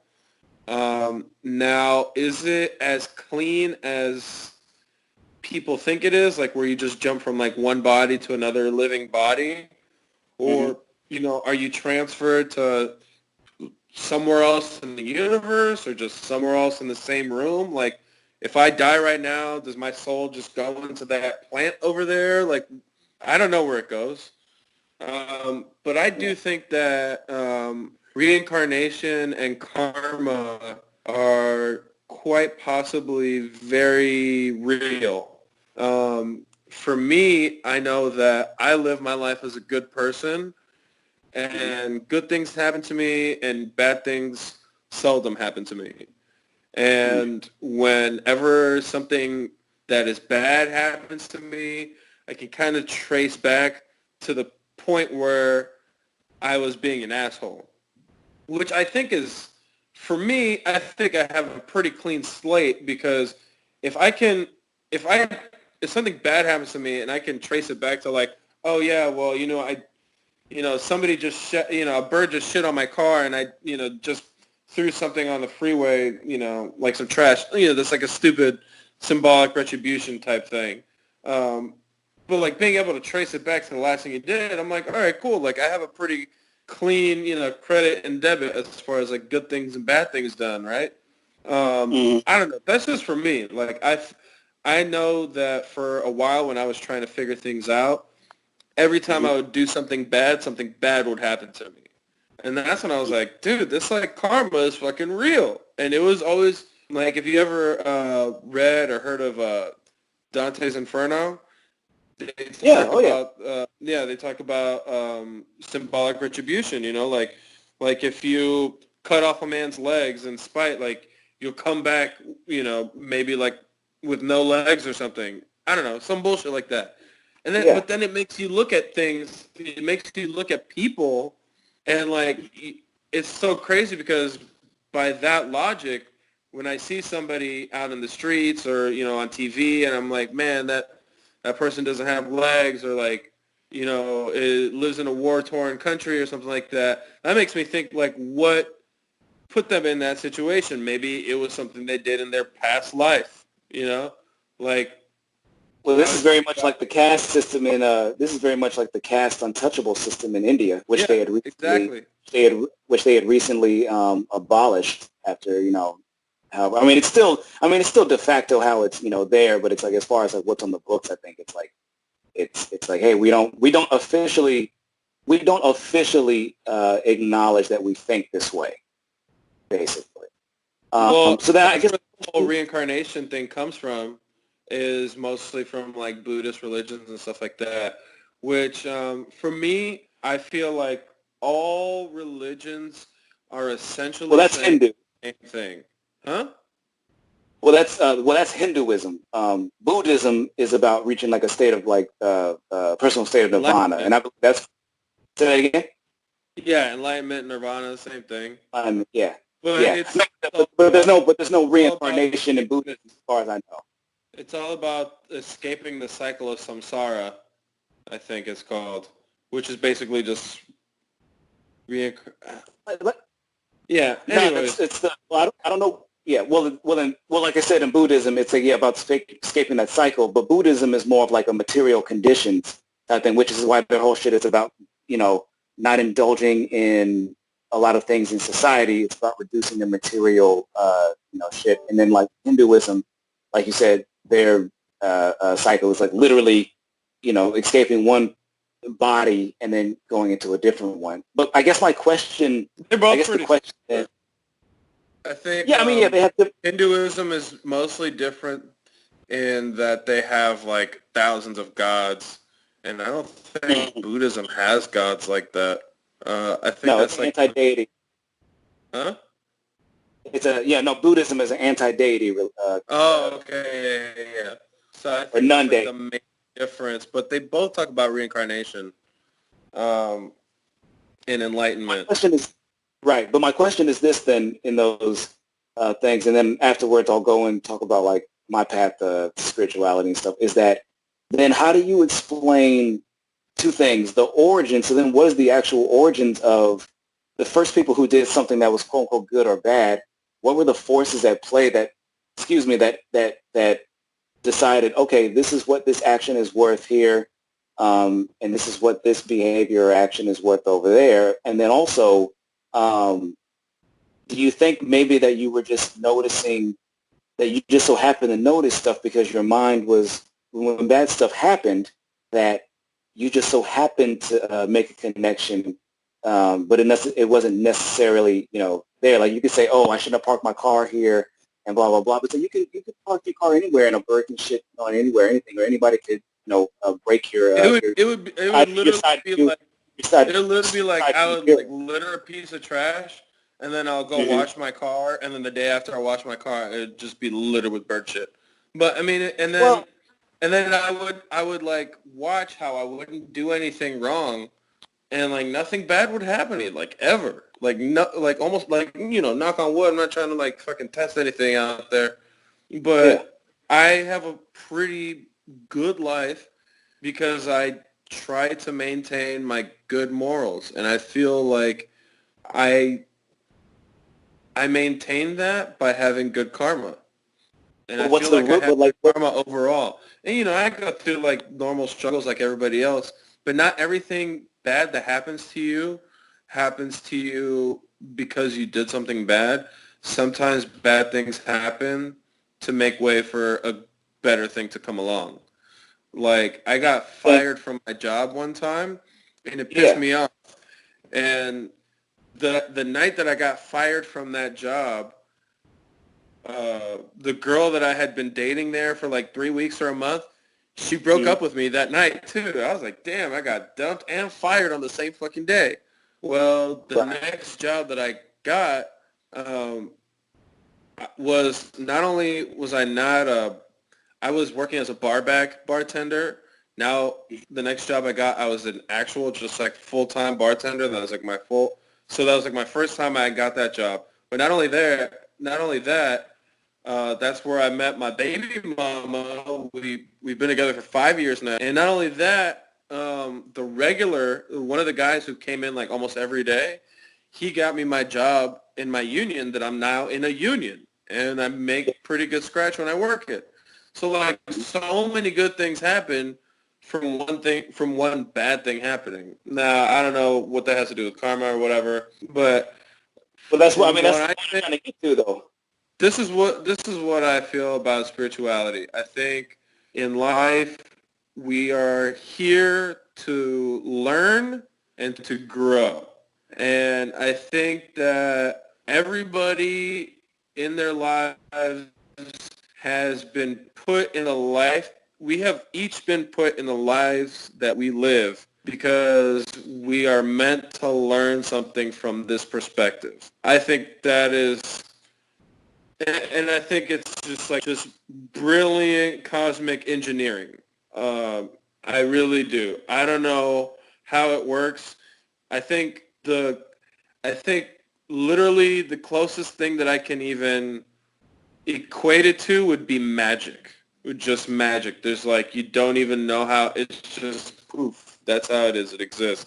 And that sounds really stupid, naive, and idealistic or whatever, like a fairy tale. But I really do think karma exists. I think that we're really just here. Um, like I live in my situation. I like to think that I was put in a good situation. I was raised with a good family. I had good education. I lived in the middle of one of the greatest cities in the world. I have a pretty fucking good life. I mean, it's not perfect. It's definitely not perfect. I have a lot of flaws, and not everything. My life has not been like as easy as it has been for other people. But I'm not living in squalor. I don't live in a shanty town. I wasn't born with AIDS and sold into a child fucking diamond mine or something. Got my arm chopped off. I think those people are literally living in hell. I think that Right. my life right now is some kind of like a version of purgatory. It's a version of purgatory where I'm literally living this life to try to one up to the next life. If I'm good at this life, maybe I'll reincarnate into a better life. And you just keep doing that for all of fucking millennia. I might have started as like a caterpillar, and then I have a whole bit about this that I wrote a few years ago, like how reincarnation works. Like, imagine if you're a fucking like spider or some shit. You know what I mean? Like you're out there getting eaten by cats and cockroaches and other bigger spiders and shit. But like, in order to level up, you got to be like the fucking Martin Luther King of spiders, and then next thing you know, you're a rat. And then you live, several rat lives, getting hit by cars and eaten by cats, till you become the fucking Martin Luther King of rats, and now you're like a fucking, I don't know, chimpanzee or some shit. It just keeps. I feel like, what do you have to do to get reincarnated? I think, you just want to level up, because you can level down. My thing is, when I became agnostic, I kind of realized I had taken some world religion classes in high school and college. And basically, I started to realize that all religions were at their core trying to say the same exact thing. Be a good person. Don't hurt other people. Help as many people as possible. That's it. Be a good person. Don't hurt other people. Help as many people as possible along the way. And if you're a good person, you'll reach enlightenment or nirvana, or you'll go to heaven. If you're a bad person, you'll be stuck in the cycle of reincarnation or purgatory or even hell. And so when you start thinking about it, like, yeah, it could all just be random. We could all be super random. How our lives are determined could just be, the roll of the dice, the roll of the cosmic dice, right? Energy pops out of somewhere and boom, there you are. Yeah. Or, we could all be put here for a purpose and a reason, which as humans, we love to look for signs and symbols and meanings and things, even if there's nothing there. But if there is something there, we're here for a reason, and that's to learn and to grow and to evolve as humans to get to the next level. And I think that if you look at it that way and you start to look where everybody in the world is and like what situations that they're born in, when you look at somebody who was born with a silver spoon in their mouth, and they had everything they ever wanted, and a great education, a great family, and everybody loved them, and, almost no adversity, and they have a great life, versus somebody who was born, in a village somewhere, like, like in Africa, we see all these child soldiers, they got malaria, they got AIDS, they got civil war, getting their fucking limbs cut off. Like, you can't tell me those people aren't in fucking hell. You can't tell me that they're not living hell. Somebody who was, like a child slave or something like that. Like, I feel like the people who are maybe, and I'm not trying to victim blame either. I'm not saying that, you're going through these situations because you're a piece of shit or whatever. I'm saying that your former life may have been a piece of shit. Like, not you personally, who you were in your last life, maybe. But what's the separation there? Because it's like, but what's the separation there? So if it's like, if it's not the, Because see, here's kind of the thing with Because you could change. You could change, and that's what the hope is. You get a new life, it's a blank slate. But the thing is, sometimes, like you said, you get in a situation where even your best option is still you having to take the lives of other people in sometimes very, gruesome ways, or having to commit to a multitude of things. So it's like, it's this kind of this catch-22 where it's like, okay, the sins of your past former life and everything are going to carry on, and yet you're not going to but yet you're also not going to have the consciousness awareness of what those things were, so you can avoid them, but you're going to be in a different circumstance. So it almost kind of seems like on its face it wants to present itself as being like some type of order or system, but it doesn't really make a solid connection between the points it's trying to make, because, like I said, on one hand, you're going to be held account for shit you did in the past life, but then when you get to your next life, you don't even know what it is that you did in the past one in order to change your shit, because the way, at least in the way you describe it, it's not as if like your consciousness 100% from that former life goes into the next one. It's almost like you're the same person, but then you're not. But it's so then how do those things carry? So then how do those? Well, how does that I think shit it's carry over? it's part of. I think it's like, for example, let's say a guy goes and rapes and kills a bunch of kids or something, right? Mm-hmm. And then he has to then live all the lives of all the kids that he raped and killed. And so you're wondering, like, oh, obviously kids are fucking innocent, right? They Mm-hmm. don't have they haven't had the time on Earth or the cognizance to be able to make the mistakes that karma, quote unquote, is charging them, right? But they still have to go through that punishment because that is the soul of somebody. So, for example, maybe, I don't know, Hitler is out there reliving the lives of every 6 million Holocaust members plus, and then some, you know what I mean? And then, Yeah. out for all the soldiers that died in that war. You never know. I mean, But then when those again, and soldiers, that is if karma and reincarnation and heaven and hell exist, Mhm. I think that's kind of how it works. It's not so much like you go to a place that's heaven or you go to a place that's hell. Mm. It's like somewhere more like, not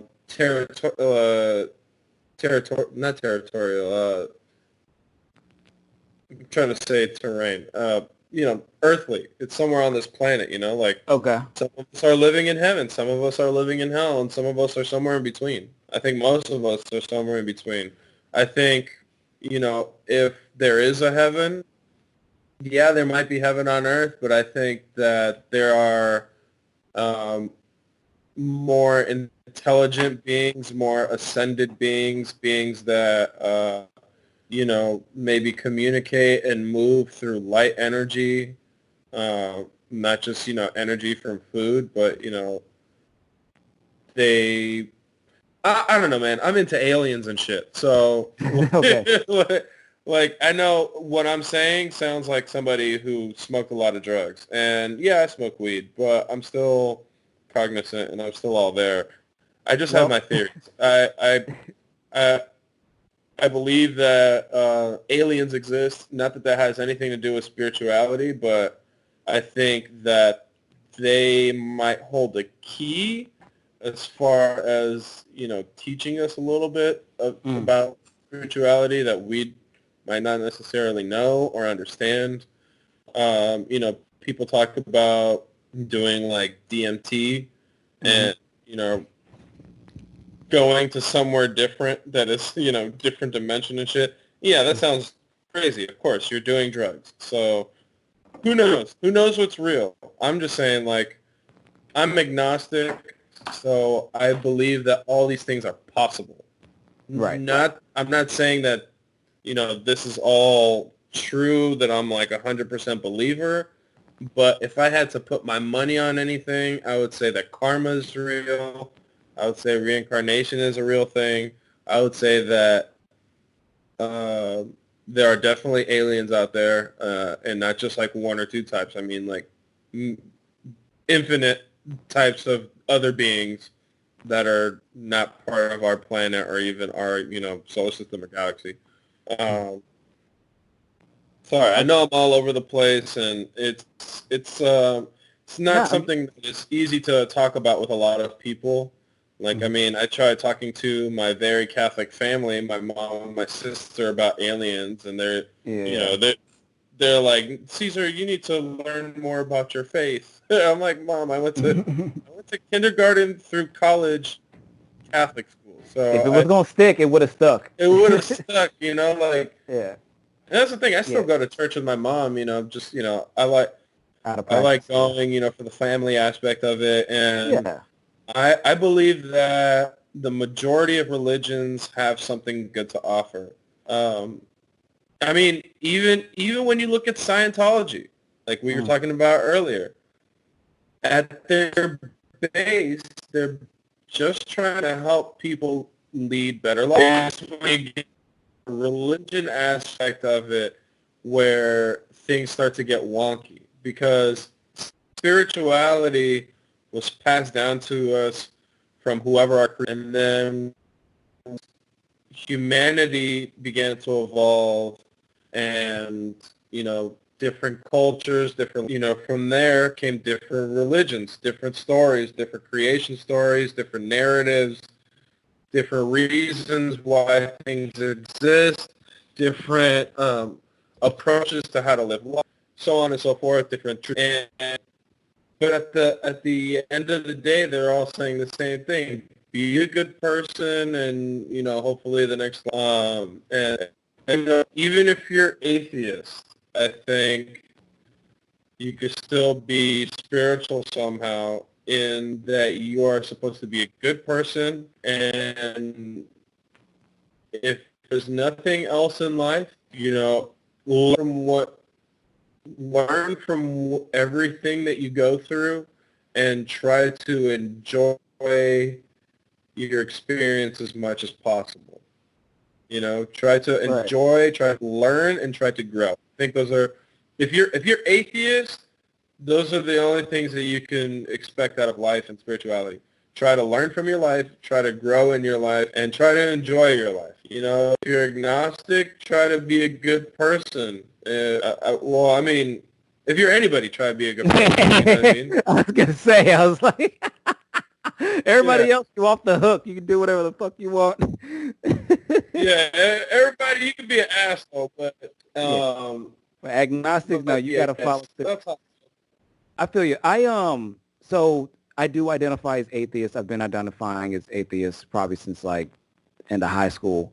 And I'm somebody who grew up, Christian. And looking back, I realized that we shifted around to a bunch of different churches and pastors and stuff. But what I realized the common underlying thread with the Christianity it was the prosperity gospel.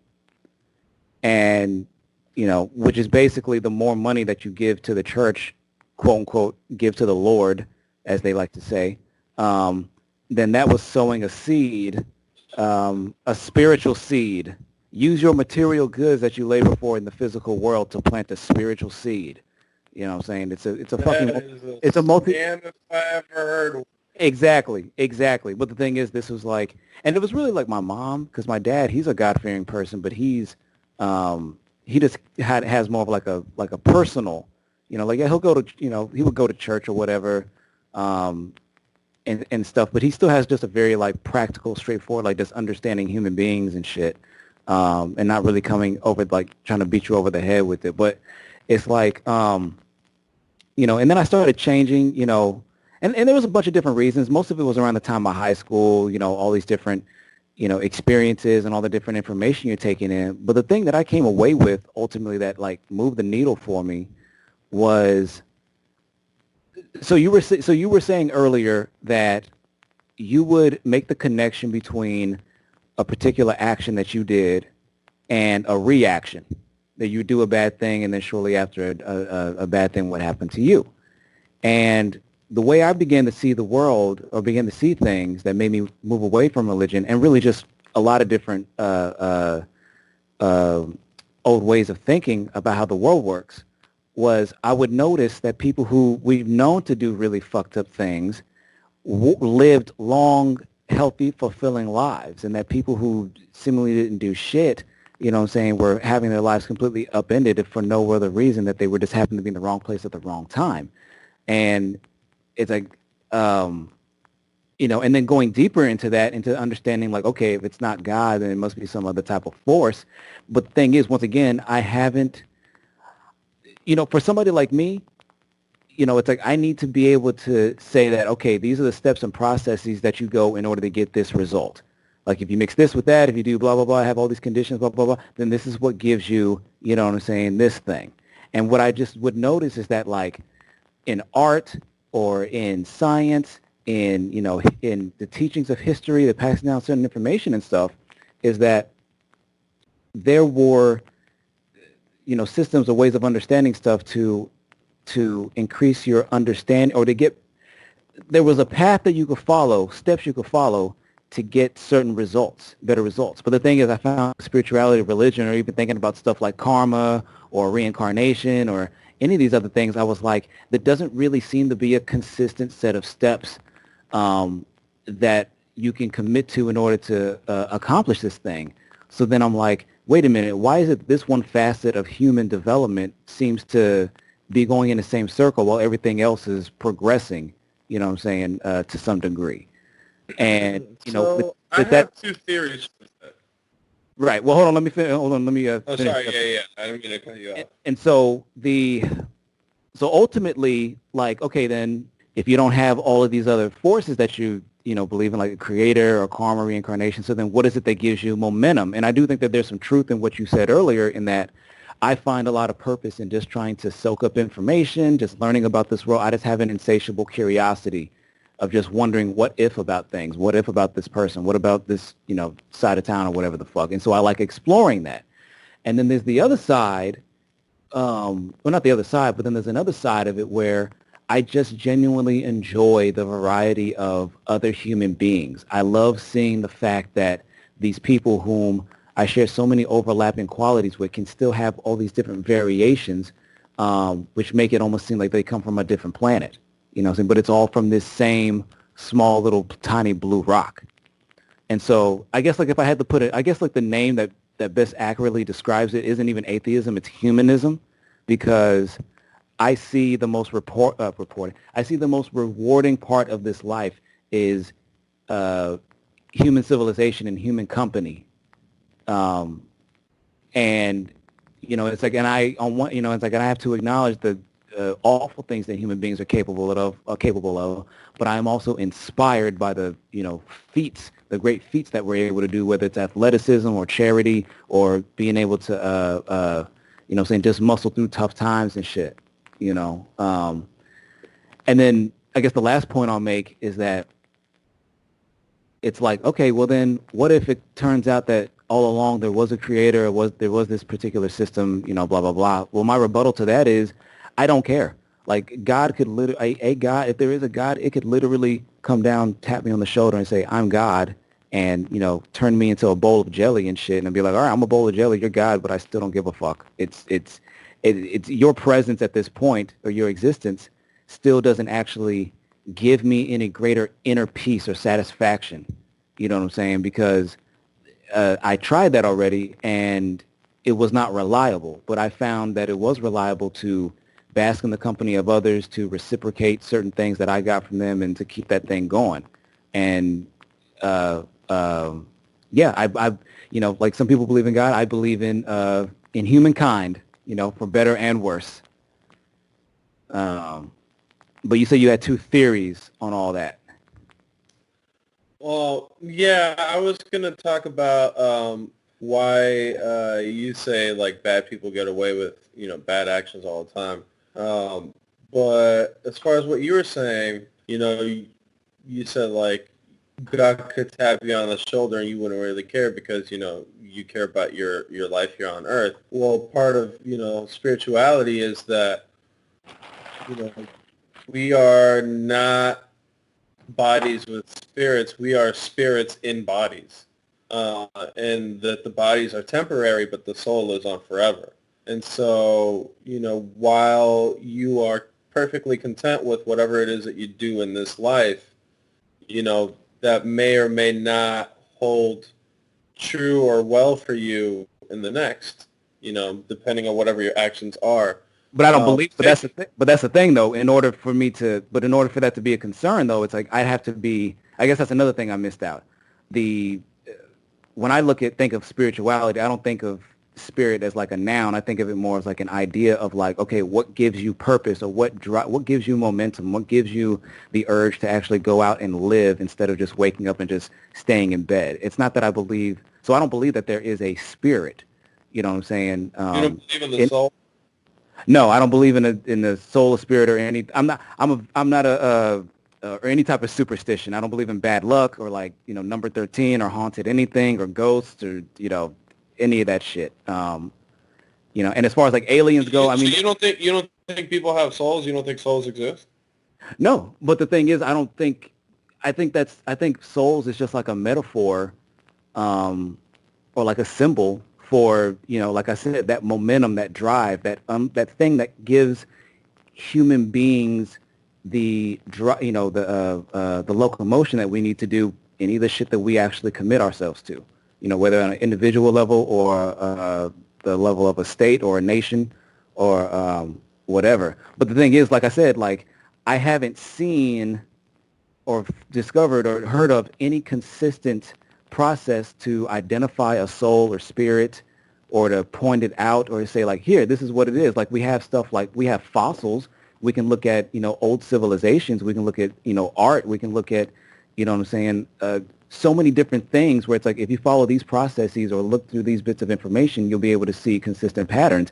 But it's just like when you look at spiritual, I mean, when I think about a lot of spiritual stuff, it's like, okay, they'll say like, okay, we're doing this stuff, we're lighting incense, or we're praying, or we're giving tithes, or we're, whatever the fuck. But it's just like, it doesn't seem to actually consistently get the results. So it's like, I find, that's why I find so much difficulty in being able to commit to like saying, okay, yeah, all these other this way is how the world works.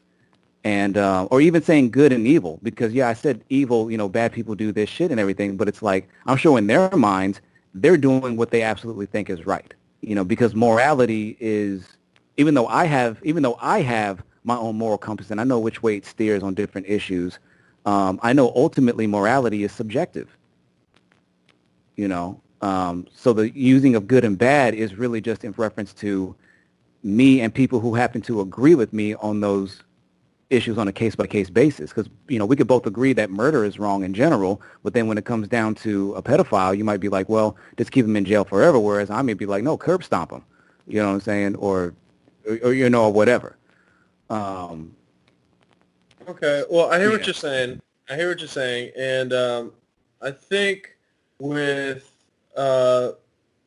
what you're saying about like basically what you're saying, you're a pragmatist. You're pragmatic. You look at the scientific data and you say, well, it hasn't been able to be proven that we have a soul, and we can't really weigh it or analyze it or look at it or anything.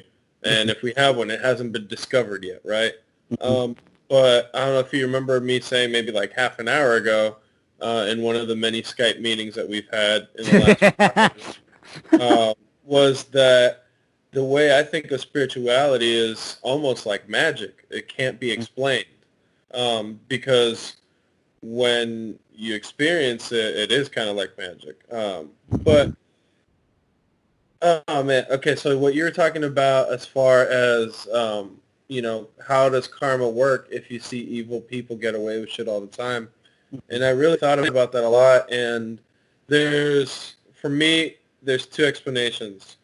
One is that this person is so evil, has such an intense backlog of karmic punishment coming to them that it simply cannot be even brought forth to them in this lifetime. They'll probably just get it in some other life. Just because they're not getting punished now doesn't mean that they won't get punished later. That's one theory. And, if that's the truth of it, then, that explains it. The other thing is that I think there's that whole theory of manifestation, right? Where if you intent things, if you put intentions out into the universe, Mm-hmm. thoughts, basically thoughts and like brain activity and brain waves, they Mm-hmm. exist in a realm of quantum physics that we Mm-hmm. can't perceive. Mm-hmm. But somebody explained it once that thoughts, if you think of them like as a piece of paper, right? That is, Mm-hmm. like infinitely tiny, like an atom or something, right? Yeah. You think of a thought as a piece of paper. You put a piece of paper down on, on a little atom-sized table, right? But if you Mm-hmm. keep thinking of the same thought over and over again, it now becomes a higher and higher stack of paper until all of a sudden you've got a huge stack that is now a physical thing. You've literally turned brain activity into real life action. There is a school of thought that, and there's a lot of people that believe in this stuff. Mm-hmm. A lot, almost as many people that believe in God, almost believe in manifestation and the power of making your own reality. Right. So The with that secret. being said, exactly. So with that being said, um, I believe that some people get, quote unquote, what they deserve because they live in a constant state of guilt for their bad actions. And because they live in a state of guilt, they are manifesting their own punishments. Whereas you have these other people who are sociopaths and they justify everything that they do, whether it's good or wrong or bad or whatever, and they can be as evil as they want because Mm-hmm. in their mind they are doing no wrong and they are so justified, they believe in everything that they do is correct, Mm-hmm. that they just somehow lead these amazing lives where everybody else could be fucking dying, dead, imprisoned or Mm-hmm. whatever. Here they are at the top of the pyramid, like, life is fucking great, dude. I got a yacht, I got a building, I got, I own the Mm-hmm. Senate, whatever, whatever the fucking, Yeah. So I believe that's part. So, if manifestation works that way, I believe that's why some people get away with having, doing so many bad things and never having anything bad happen to them. And other people, like myself, as soon as I do one bad thing, I feel guilty about it, and boom, karma. I'm manifesting my own karma. I mean, So do I you don't know. feel? Maybe it's one or both or combination of both or neither. Maybe it's all just coincidence and we're all just reading into it way too much. Uh, Well, maybe you're right. Maybe there are no souls, but they have. Um, I'm sure you've heard of like the whole 28 grams thing, like where they weigh a body before it dies, and then after it dies, it's 28 grams shorter, and they believe that's like the soul leaving the body, like it uh, actually holds no weight. yeah, all kinds of theories. I mean, that's also along the lines of like, oh, dead people. Why does their hair grow? And it's like, no, it's because their skin shrinks, but the hair is already dead particles and shit. So it looks like gives the Yeah. appearance No, that no, the that's hair different is though. growing. That's different. Well, no, That's but here's the thing though, is that the body goes through all kinds of different functions, throughout the day, and death is no different. And because the thing is, our body is constantly regenerating different cells and going through all these processes and blah blah blah. So it's like as soon as that stop, it's no surprise that your mass, what I'm saying, is going to decrease because the processes that normally go in maintaining with your shit suddenly break down. And there's always forces back, whether it's bacteria and viruses or just other creatures and shit that are trying to get at your innards. What I'm saying, and feast on your tasty meats inside of you. And I mean that's what we are. We're just walking meat sacks with an electrocuted brain. yeah. Um, you know, with a complex circuitry brain. But I guess um I mean, yeah. Once again, it's like I guess, like you said, like yeah, I am very much a pragmatic person. I like being able to see a certain logic or rationale, but I'll acknowledge that one of the problems with that is that there's always going to be things that either are beyond my comprehension or beyond my knowledge or expertise, or just beyond explanation in human understanding in general. Now, where I default on that by saying, okay, there's just not an explanation for it yet. And then you say, aha, well then why can't that apply to religion or spirituality? And, I guess once again, I would just come back to, I don't know, but I also don't need to know that there is one, because I just don't see, I guess to me it's a lot easier to accept randomness than it is to accept this engineering or orchestration, just because there's so many. It's kind of like the thing we were talking about, the conspiracy stuff earlier, where it's like the reason why it's so hard for me to believe any type of conspiracy, even if it justifies something that proves my point, is I understand human fallacy and human shortcomings, and that even the smartest, most disciplined people in the room are still humans. They'll fuck up, or at least the other people they have to work with or work around are going to fuck up. Because nobody's ever, shooting at 100%, firing all cylinders, 24/7. That's just not being human. I just don't see like all the different spiritual systems, whether it's Taoism or Buddhism or different indigenous religions or any type of Christianity or Catholicism and shit. I'm just like, or voodoo. I'm just like, I'm not really seeing a consistent pattern.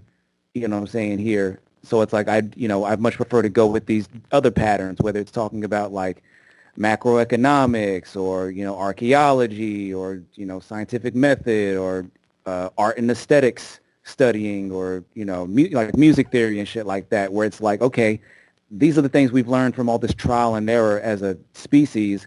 If you do this, then this is likely to get this result, and if you go in this direction, this is likely to get you results in this way, and blah blah blah blah blah. And it's just a lot easier for me to deal with, like, okay, confronting those things as opposed to like like the karma and the reincarnation, just because I'm like, it's there's so many different like moving parts and variables. It's like for one set of rules to be operating in this space, and then for these other things to be happening over here, would mean that there's all these different laws that are going on at the same time, but they mish and mash in so many weird places, and there's so many contradictions. It's just too much unaccounted for shit. You know what I'm saying? With the other stuff. Yeah, I mean, that's just, so that's where I fall in it. I for better or worse, I'm just like, human beings, we're all we got, or we're the best and worst that we got.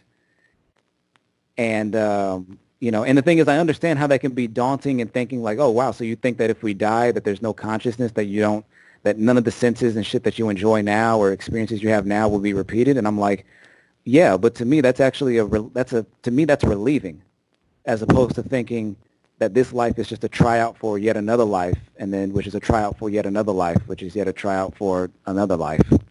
To me, that's daunting and takes away my will to live.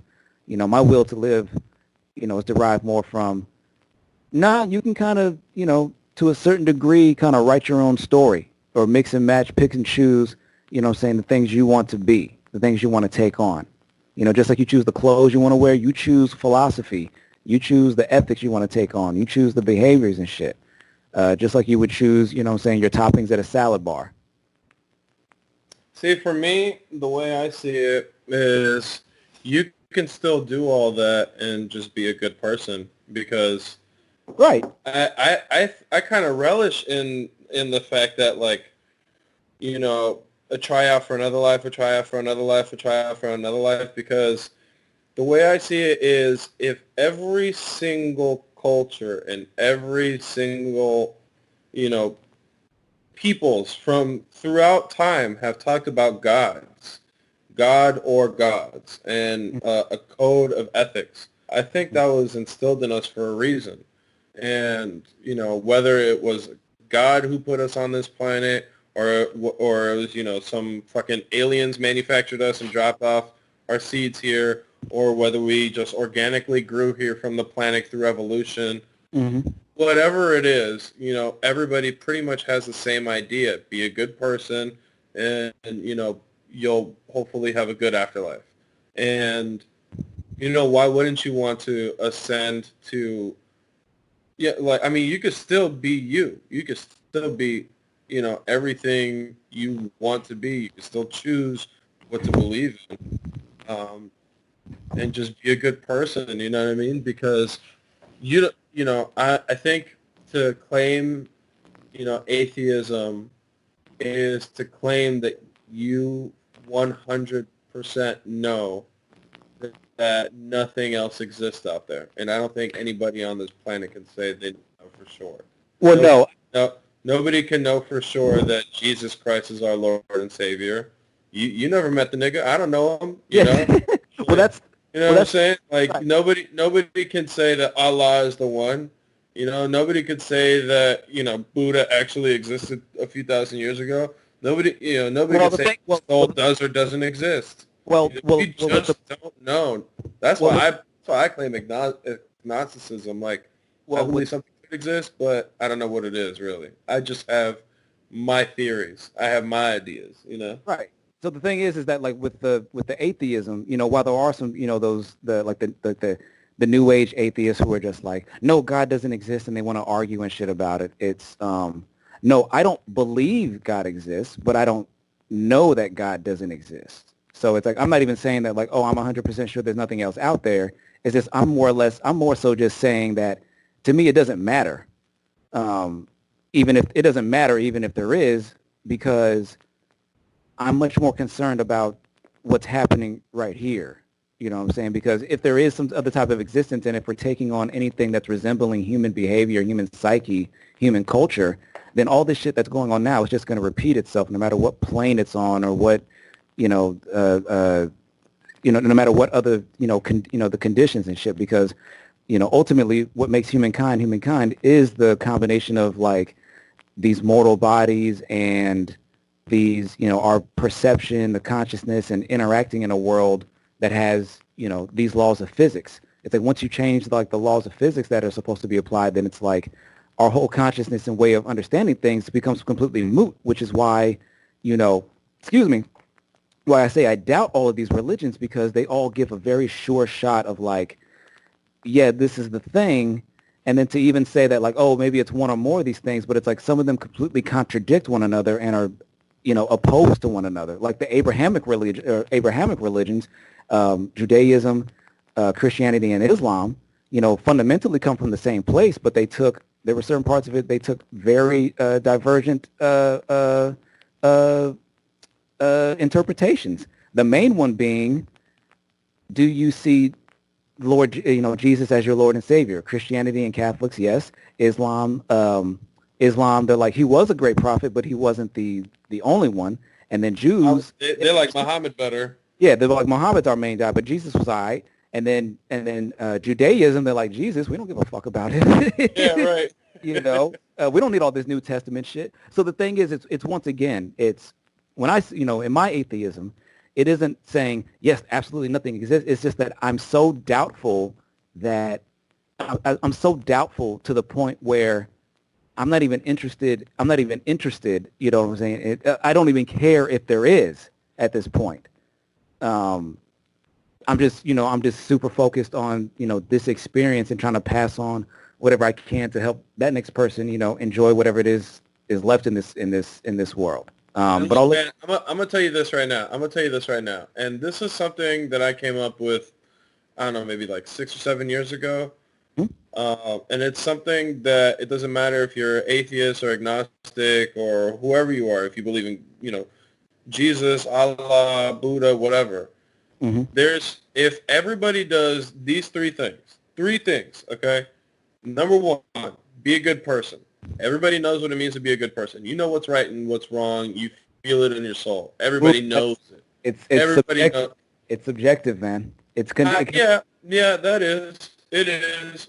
But at the same time, what's right and wrong is different for different people in different cultures, different situations. You know Right. what's right and wrong for you. If you do what you believe is right in your soul, and you're not bullshitting yourself, and you're not trying to justify what your what your greed is, or what you really want, like what your selfish desires are. If you know in your soul that what you're doing is right, you know it. There's no explanation. Everybody has a moral compass. But how do Everybody. you know? But how do you know when somebody is obeying their moral compass or not? Because for somebody like a Jeff Bezos, his moral compass is telling him, "No, I deserve all this wealth. I really am. I really have worked this hard. I really am this smart. I really am this talented, and everybody else is just bottom feeders. So I deserve to hoard There's this wealth." people. There's people that blind themselves, and they willingly blind themselves, and they justify their motives, and then they run with it. But that doesn't mean that they might still have a moral compass, but the moral compass is like a door at the end of the hallway, and you could just keep putting stuff in front of the door. You put a fucking cabinet in front of it, a bookcase in front of it, a couch. Pretty soon, it's so blocked you can never get back to it. But it's still there. You can still open that door. You just got to clear all that bullshit, all those justifications. Most people, they won't go back on it. But I'm telling you, there's three things. Be a good Yeah. person. Everybody knows what that is. Number two, don't hurt other people. Don't hurt other people. Well, So that right there, if you in your moral compass are justifying and you're like, I think this is a good idea, but you're turning around and you're hurting people, boom, right there, don't hurt other people. It doesn't matter what it is that you're doing. If you're head of a company that's gonna you're gonna cut this deal so you and your friend can make millions of dollars, but you're gonna put 100,000 people out of work. Don't hurt other people. That's evil. So be a good person. Don't hurt other people. And the third one is help as many people as you can along the way. Just every other religion out there at some point talks about charity, almsgiving. It's if you look at Islam, it's one of the five pillars of Islam is almsgiving. mhm. It's trying to help your fellow man. Indeed, it helps with unity. It helps with just universal harmony, Mhm. and it will make the world a better place. If every fucking person on this planet did those three things, we would live in a damn near perfect world. Maybe not, but I mean, there would be no war. There'd be no, like fentanyl and heroin and shit like that. There'd be no child molestation or sex trafficking. And I think right now we live in a time where technology is bringing us closer and closer every day. Mhm. Right now you're in Bellflower and I'm in Mhm. Inglewood, and we're on Skype, even though it's poor connection and it's failed us like 40 times. You could be in China right now, and we could be doing this Skype thing right now. Yeah. You know what I mean? There's everyone is pretty much connected globally right now, and that is for the first time in our modern history. Mhm. And so in the history of the world as we know it.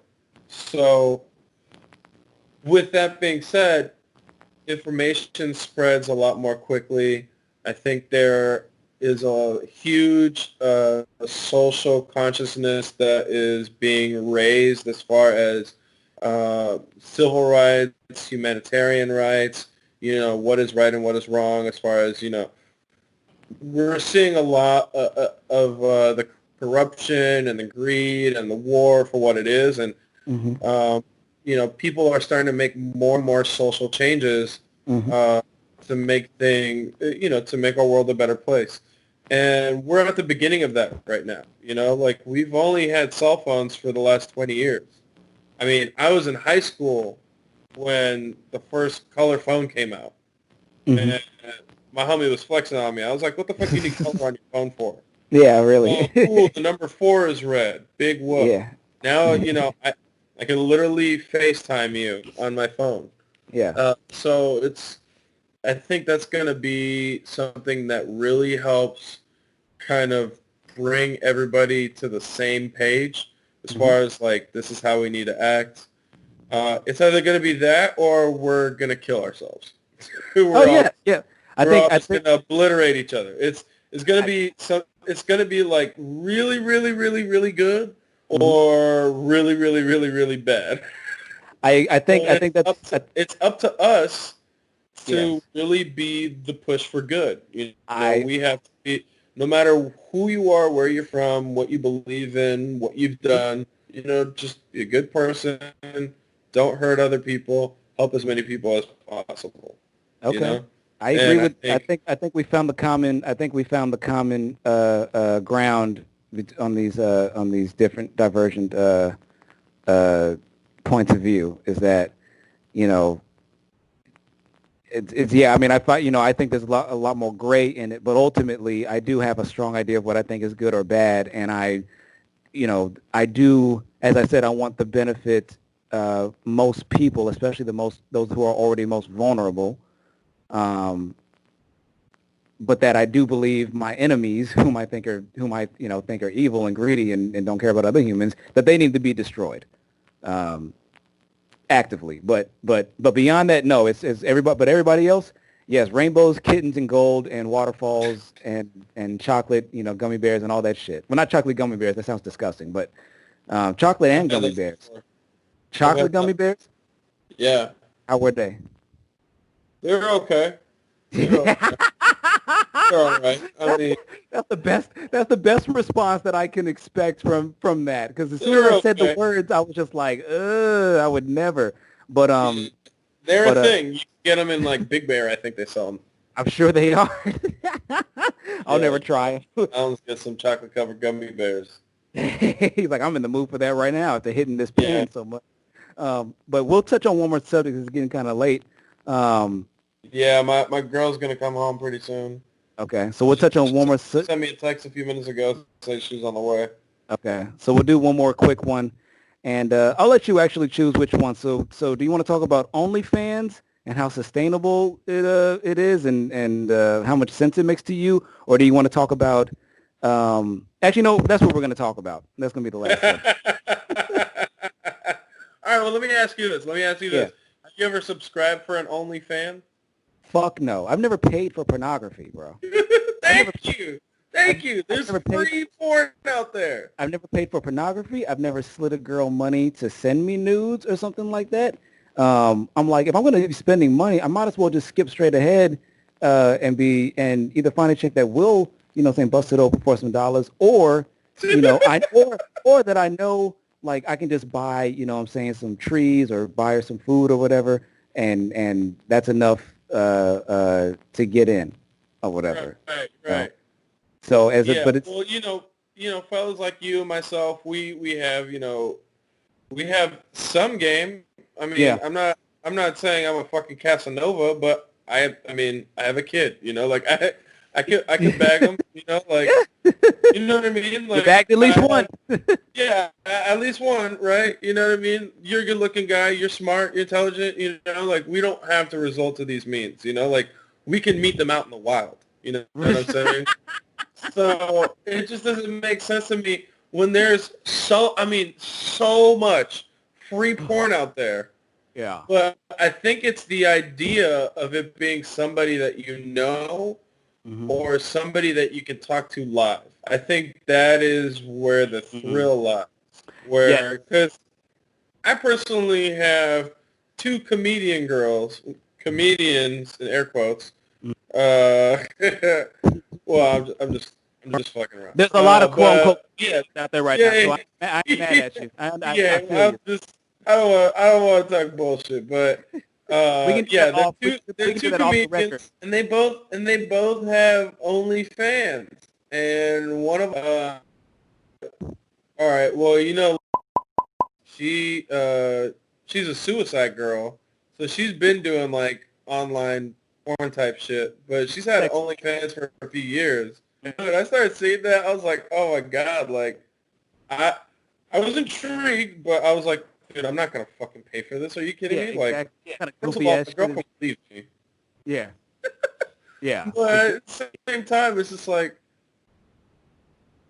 you know what? if you're really interested, you could just Google that shit for free, probably, right? Jesus Christ. I mean, and once again, it's like, you know, and once again, like you said, we've come up and it's like, maybe, maybe we don't have the most game or the most charisma. We're not the big dick swinging, super swagalicious, whatever. But the thing is, that's not even always, that may get your door in the foot, or foot in the door sometimes, but it doesn't always let you stay there. You know what I'm saying? So it's like you learn to compartmentalize and realize, okay, me being myself, there's just always going to be certain people who are never going to see me as a romantic interest, but I can at least enjoy their company in this respect or whatever, and then go to this other person who will bust it open or who will give me these other things. It's that I feel like, unfortunately, with a lot of guys, especially ones that aren't like especially attractive or have any really, any features that really make them stand out wherever Right. they're at in life, is that That's the life that they live right there. That's what they live for. that's 'Cause the life. there are guys that they just don't have personalities that girls like. They don't have. Because honestly, I've seen some really unattractive guys bag chicks all the time. Yeah. And it's Oh, because yeah. they're confident. Yep. But you see these other guys that might, in a different situation, not be unattractive. Like, they might be like kind of attractive, but they got no confidence, no game, and so don't they don't get guys or girls or whatever it is that they're into. Yeah. And Or just so like a lot of these incels or whatever, right? Those are probably like the bigger population of guys that are doing this. Like guys who are seeking the intimacy of someone they can talk to, but not necessarily in person because they don't have the confidence to be around them. You know what I mean? Yeah. Or maybe they don't want to put the risk of Being going to get rejected. a prostitute or something. Oh, yeah. Or even getting rejected. Yeah, absolutely. So, there could just be fucking just run of the mill perverts out there too. And like, yeah, I want to do shit. Fuck yeah. Yeah. Any random ass titties I can see, whether I got to pay for it or it's free, I just want the. I mean, yeah, some guys, they're like, fuck yeah, I'll pay for this shit. Yeah. Whatever. I'll talk to an internet prostitute. Fuck yeah. Yeah. Exactly.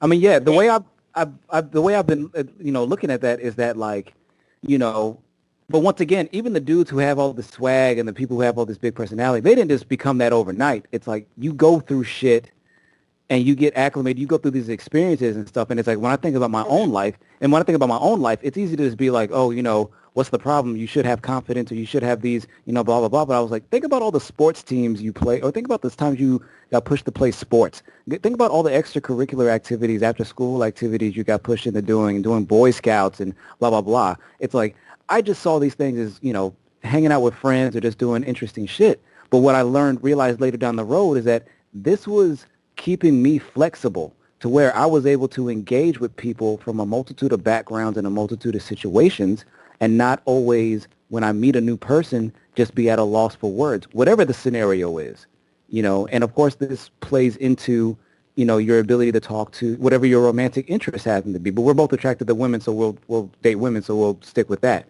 So in terms of, like, these dudes who are resorting to this shit, first thing I would be like is, okay, if you just want the nudity and stuff, just go to Reddit or Twitter, or just Google, whatever the fuck, right?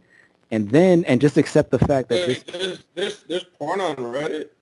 Oh, bruh, I got some things I'm working on and some shit I'll show you afterwards. I'll show you off the record and everything. But oh yeah, there's porn on Reddit? Really? The nigga, there's yes. Yes. As a matter of fact, I use Reddit to find. Well, I will say this, that as far as what's on Reddit, it isn't porn.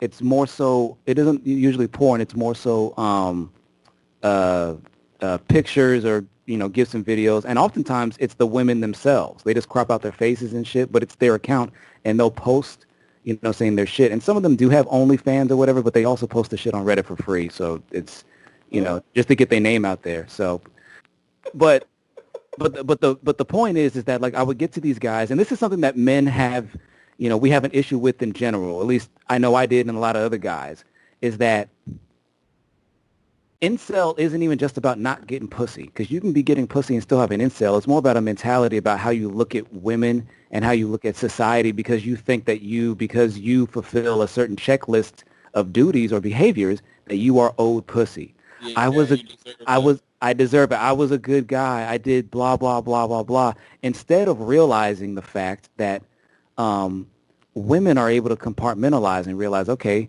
you know, if they want to, they can have a nigga that's going to pay their bills. They have a nigga who's going to dick them down. They have a nigga whom is just there to listen to their problems. You know what I'm saying? They have a nigga who takes them out for socializing. And hell, maybe they luck up and find that all in one nigga. Maybe it's two or three of them or whatever the fuck. And men, of course, you know, do this shit too. But women are far more crafty because they learn at a younger age. They're conditioned at a younger age to learn to compartmentalize themselves and understand that, look, you are a full human being, but oftentimes you're going to be judged just for being a woman.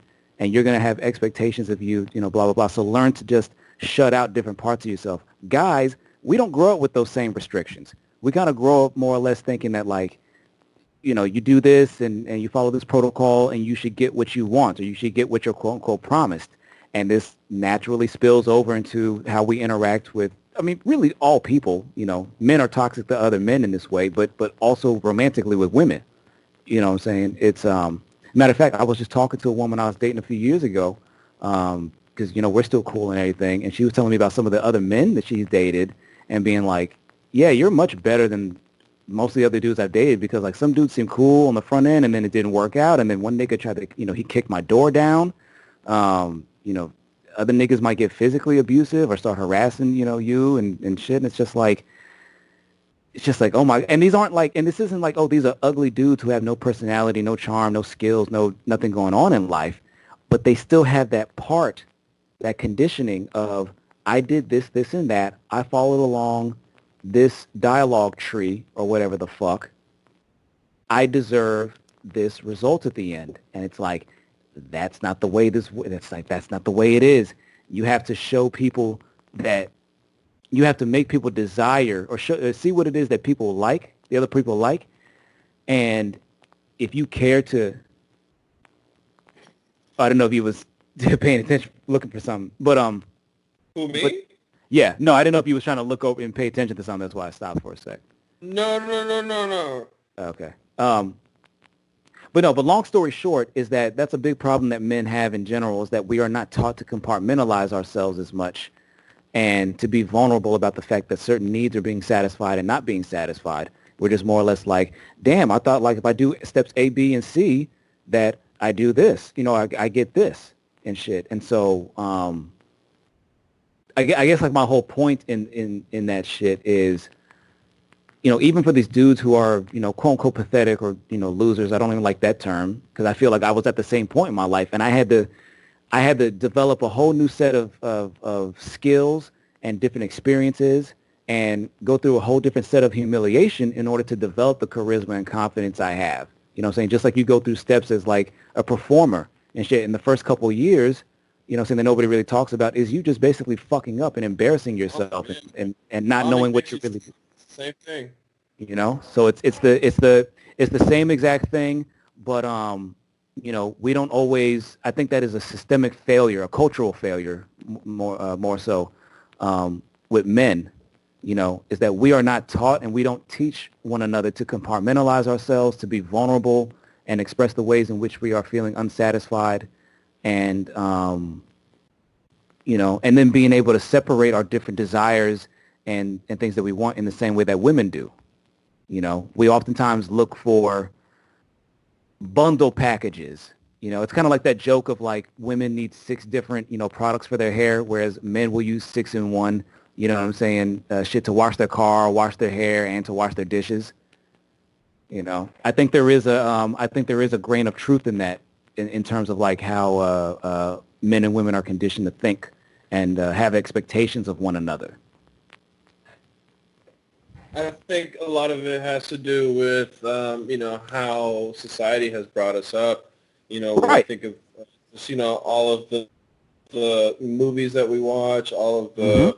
propaganda, video shows, just, you know, like everything that you've ingested Mhm. culturally through media over your entire life has preconditioned you to believe that, if a man acts a certain way, a woman should act to reciprocate in a certain fashion. And some people, they take that so strongly to heart that when it doesn't happen that way, they're in such a shock, like such a state of disbelief that their expectations are not met, that they are thrown into a frenzy, and then they become these incels who, now are talking about like, let's fucking take what's ours, aka rape. You know what I mean? Like, but that's the truth.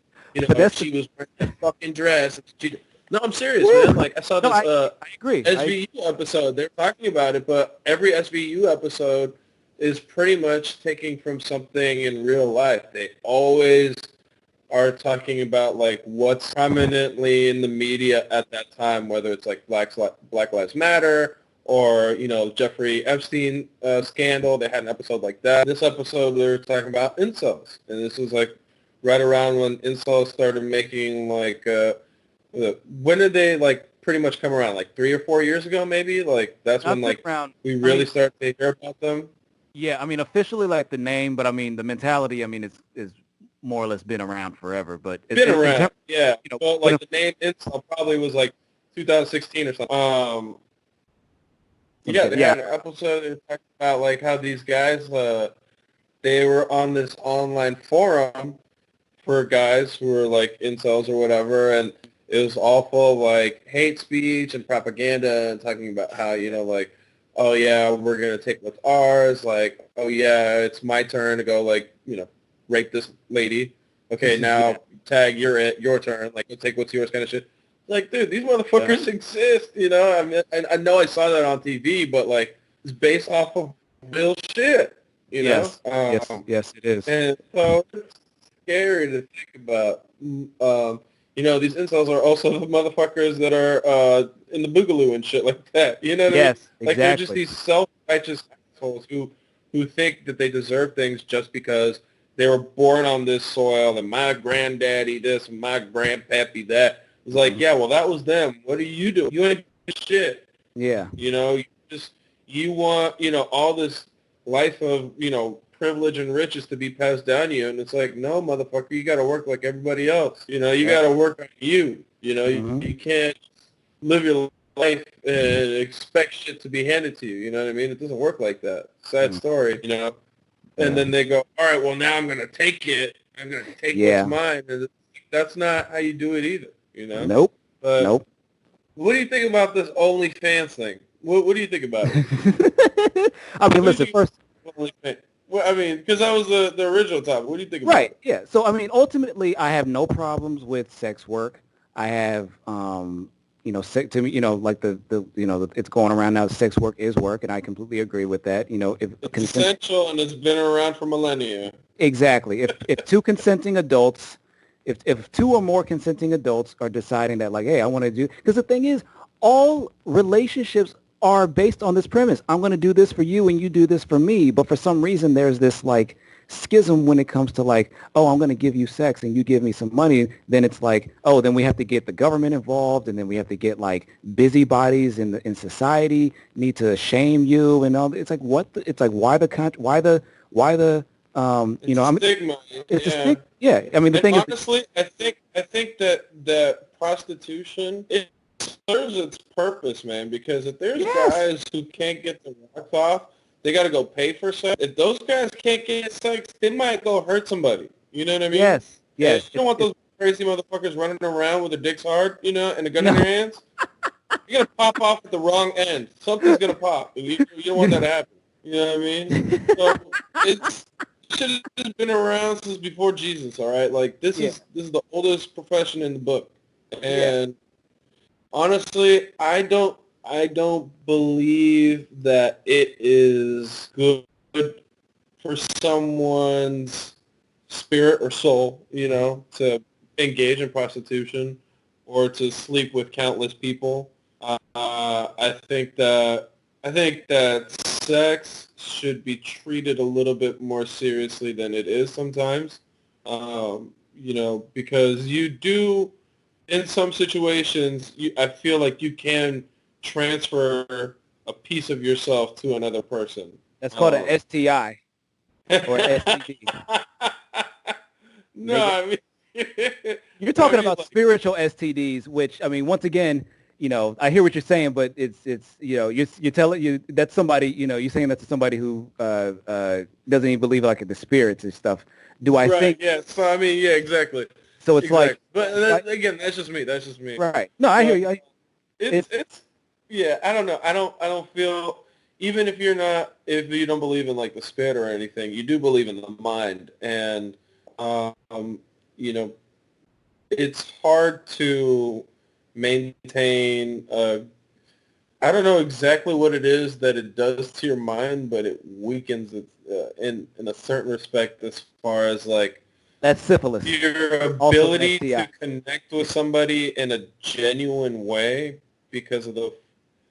I feel like Well, you think it's if you really fuck too hard to many explain. random people, it makes it harder for you to get emotionally tied to a person because you've given too much of your self away to I, others?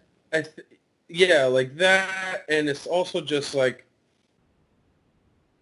look, I don't want to be I don't want to be judgmental or anything, but I feel like it is possible that it is very immoral, and that Well, could but why are you destroy unsure? your ego. I don't know. But why? Wait, hold on. Destroy your ego. I don't know if you're familiar with the phrase or the idea of ego death. But that's often sometimes that's purposefully seeked by people. I mean, I believe it's a thing in many religions, including ones that are more like secular religions, like Buddhism, that doesn't have like a deity. One of the things is about ego death, and this is also something achieved by taking psychedelics, Yeah, yeah. I was actually watching a documentary on that the other day. okay, hell yeah. So I would say that I think ego death is a good thing, and that Okay, well then that's not what I meant. okay. Well, here let me make this point then. As far as like the quote unquote moral argument, where does it get gray for me and shit? It's when so many other avenues for a person to make a living, because it's like, yeah, I mean, I'm sure there's people all they want to do is sex work, but oftentimes what it seems to me is that a lot of people who have to engage in sex work, it's because um, other doors have been shut. So as opposed to like going around and trying to say, you shouldn't be engaging in this, you shouldn't be doing this, I would much more try to understand why they get into this business, why they feel, saying that this is the way they have to make a living. Same thing with like porn, I'm saying, a lot of people, not everybody, plenty of people are there just to have fun or whatever. But some people are there because they're fairly dysfunctional in other types of career paths. And this is the only space in which they're able to, to operate because, those mental things. So I do, could there be mental stuff? But I don't feel, yeah, but I I don't think feel, that it's. but I don't, I think that there's probably very likely and probably a documented correlation between some kind of past sexual trauma and present sexual proclivity. Like being a sex worker, a prostitute, or just like overly sexual active. Um, I think that like the younger you are exposed to sex, the more likely you are to seek it out in, more unconventional environments, well, which that's like I mean, that's kind of like what they say with weed though, right? Like it's a gateway and shit, like, it's almost like saying, oh, that blowjob was a gateway blowjob. Now you'll start blowing, anybody who asks, who asks you to.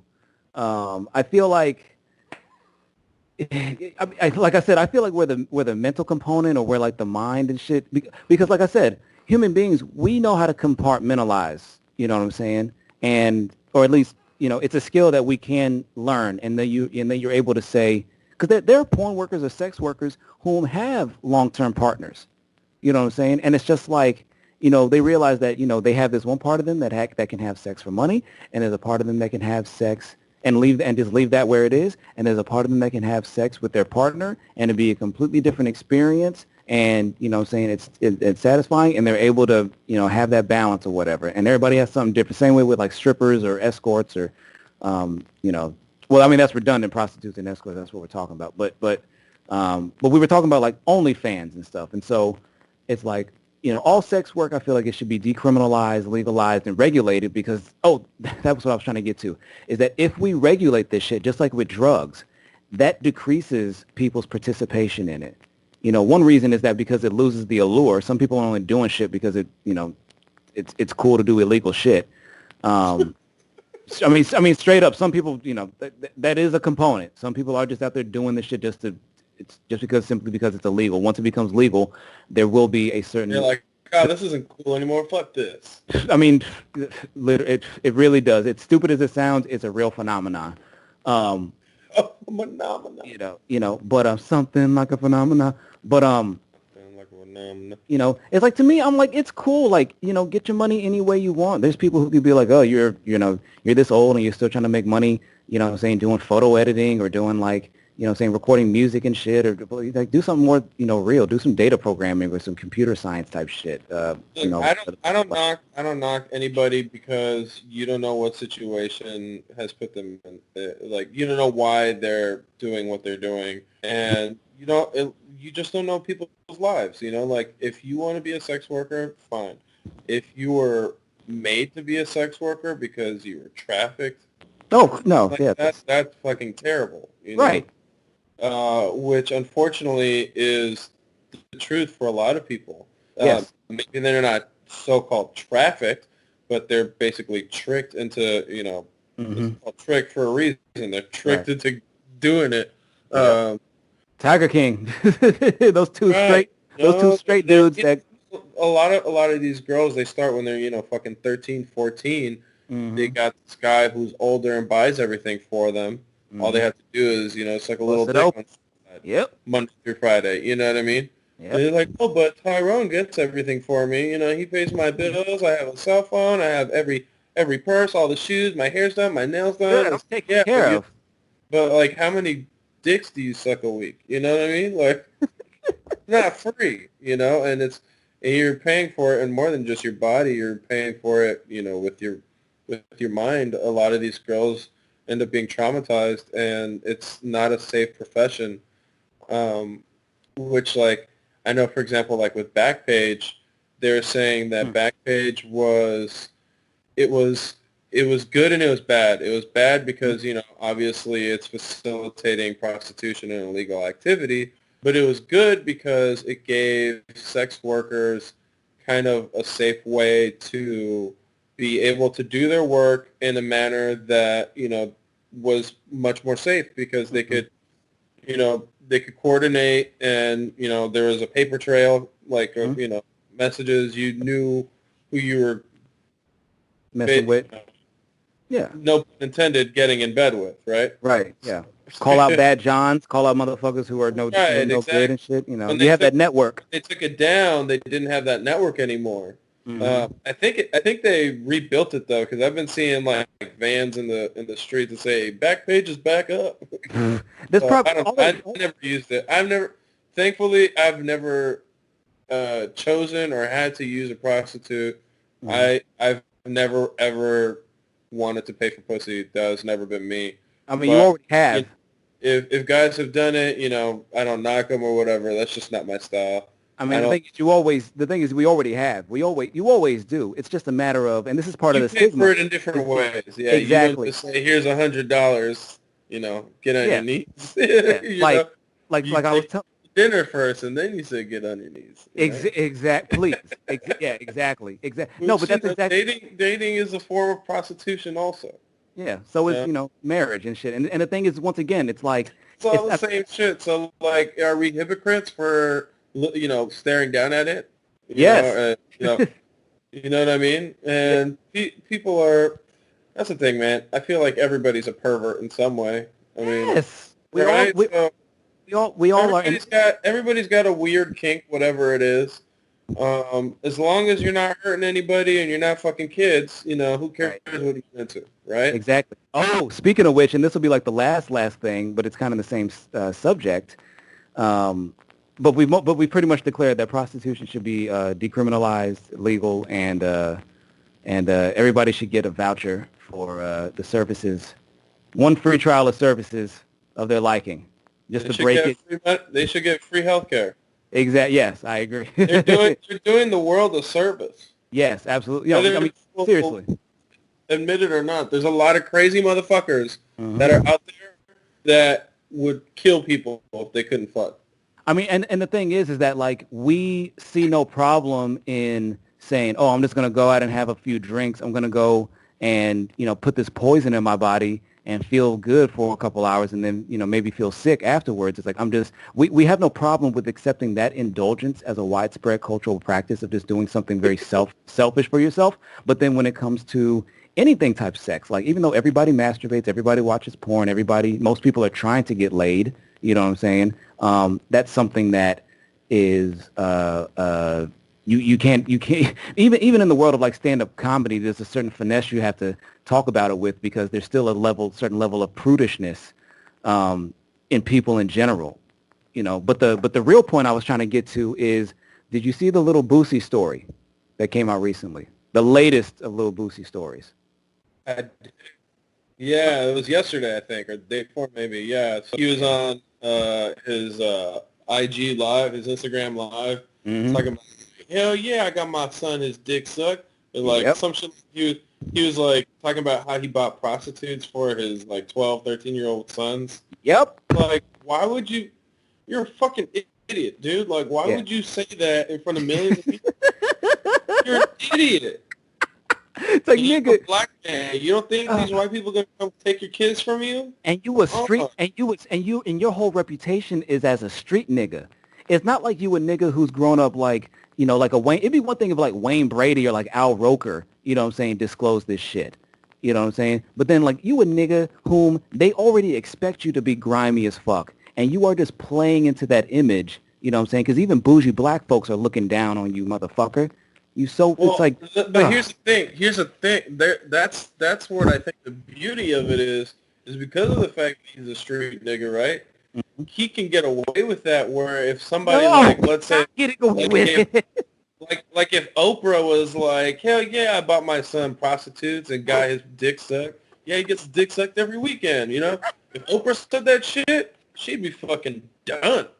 But Lil Boosie, he's ratchet as fuck, so people are almost just letting him get away with it. But at the same time, man, I really did see like multiple sides of this. All right, there's okay. This is what I'm gonna say. Mm-hmm. It is completely wrong what he did. He should not have done it. Now, what? The kids, 12, 13-year-old, do you think that he wanted a prostitute to come suck his dick? Here's the thing that do you think the kid was like, yeah?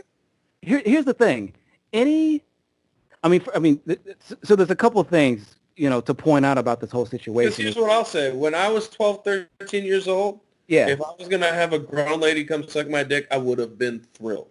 Okay, so here's the thing. So here's the thing. Yes, there's tons of things that you want. Any 12-year or 13-year-old that's into women or whatever, that knows they're into women at that point in their lives, yes, would love to have their dick sucked, by a grown-ass woman. But here's the thing. You would also love to go into the nearest candy store and make yourself sick eating all the goddamn treats in there that you set your eyes upon. So it's like, just because you desire something doesn't mean it's what's actually beneficial for you in the long run. A 12, 13-year-old, is it okay, should they be engaging in sexual activity? I mean, maybe, sure, with somebody within their age range. A 12-year-old. Not even, dude. Not even then, I don't think. Here's the thing. I was a late bloomer, none of the girls liked me at all. So I didn't, my first kiss was 17. I didn't lose my virginity until I was 18. You know what I mean? So I didn't even have the option of, getting my dick sucked at 12 or 13. But if I did, I would have been like, yeah, suck my dick, bitch. Please. Right. But here's the problem, though, is that, you may have, saying, you look, but the thing is, you're projecting what you want now True. until what you think you would have wanted then. Because once again, you think you want this. You think you want a motor scooter or something or a motorbike when you're a kid and shit. And then you actually get behind the fucking thing and you realize, oh shit, this is way more than I can fucking handle or what I thought it would be. So what you think was going to happen, like, yeah, it sounds cool. Like, oh yeah, I'm 12 years old. This 31-year-old, 35-year-old lady is going to come over here and suck my dick. And then you're actually getting your dick sucked for the first time.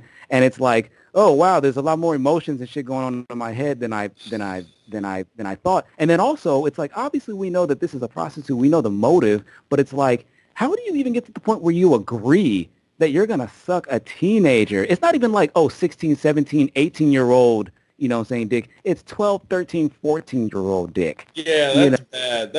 That's the part that's like really fucked up. It's like, you're sucking a kid's dick. Yeah. You're sucking a kid's dick. That is fucking disgusting.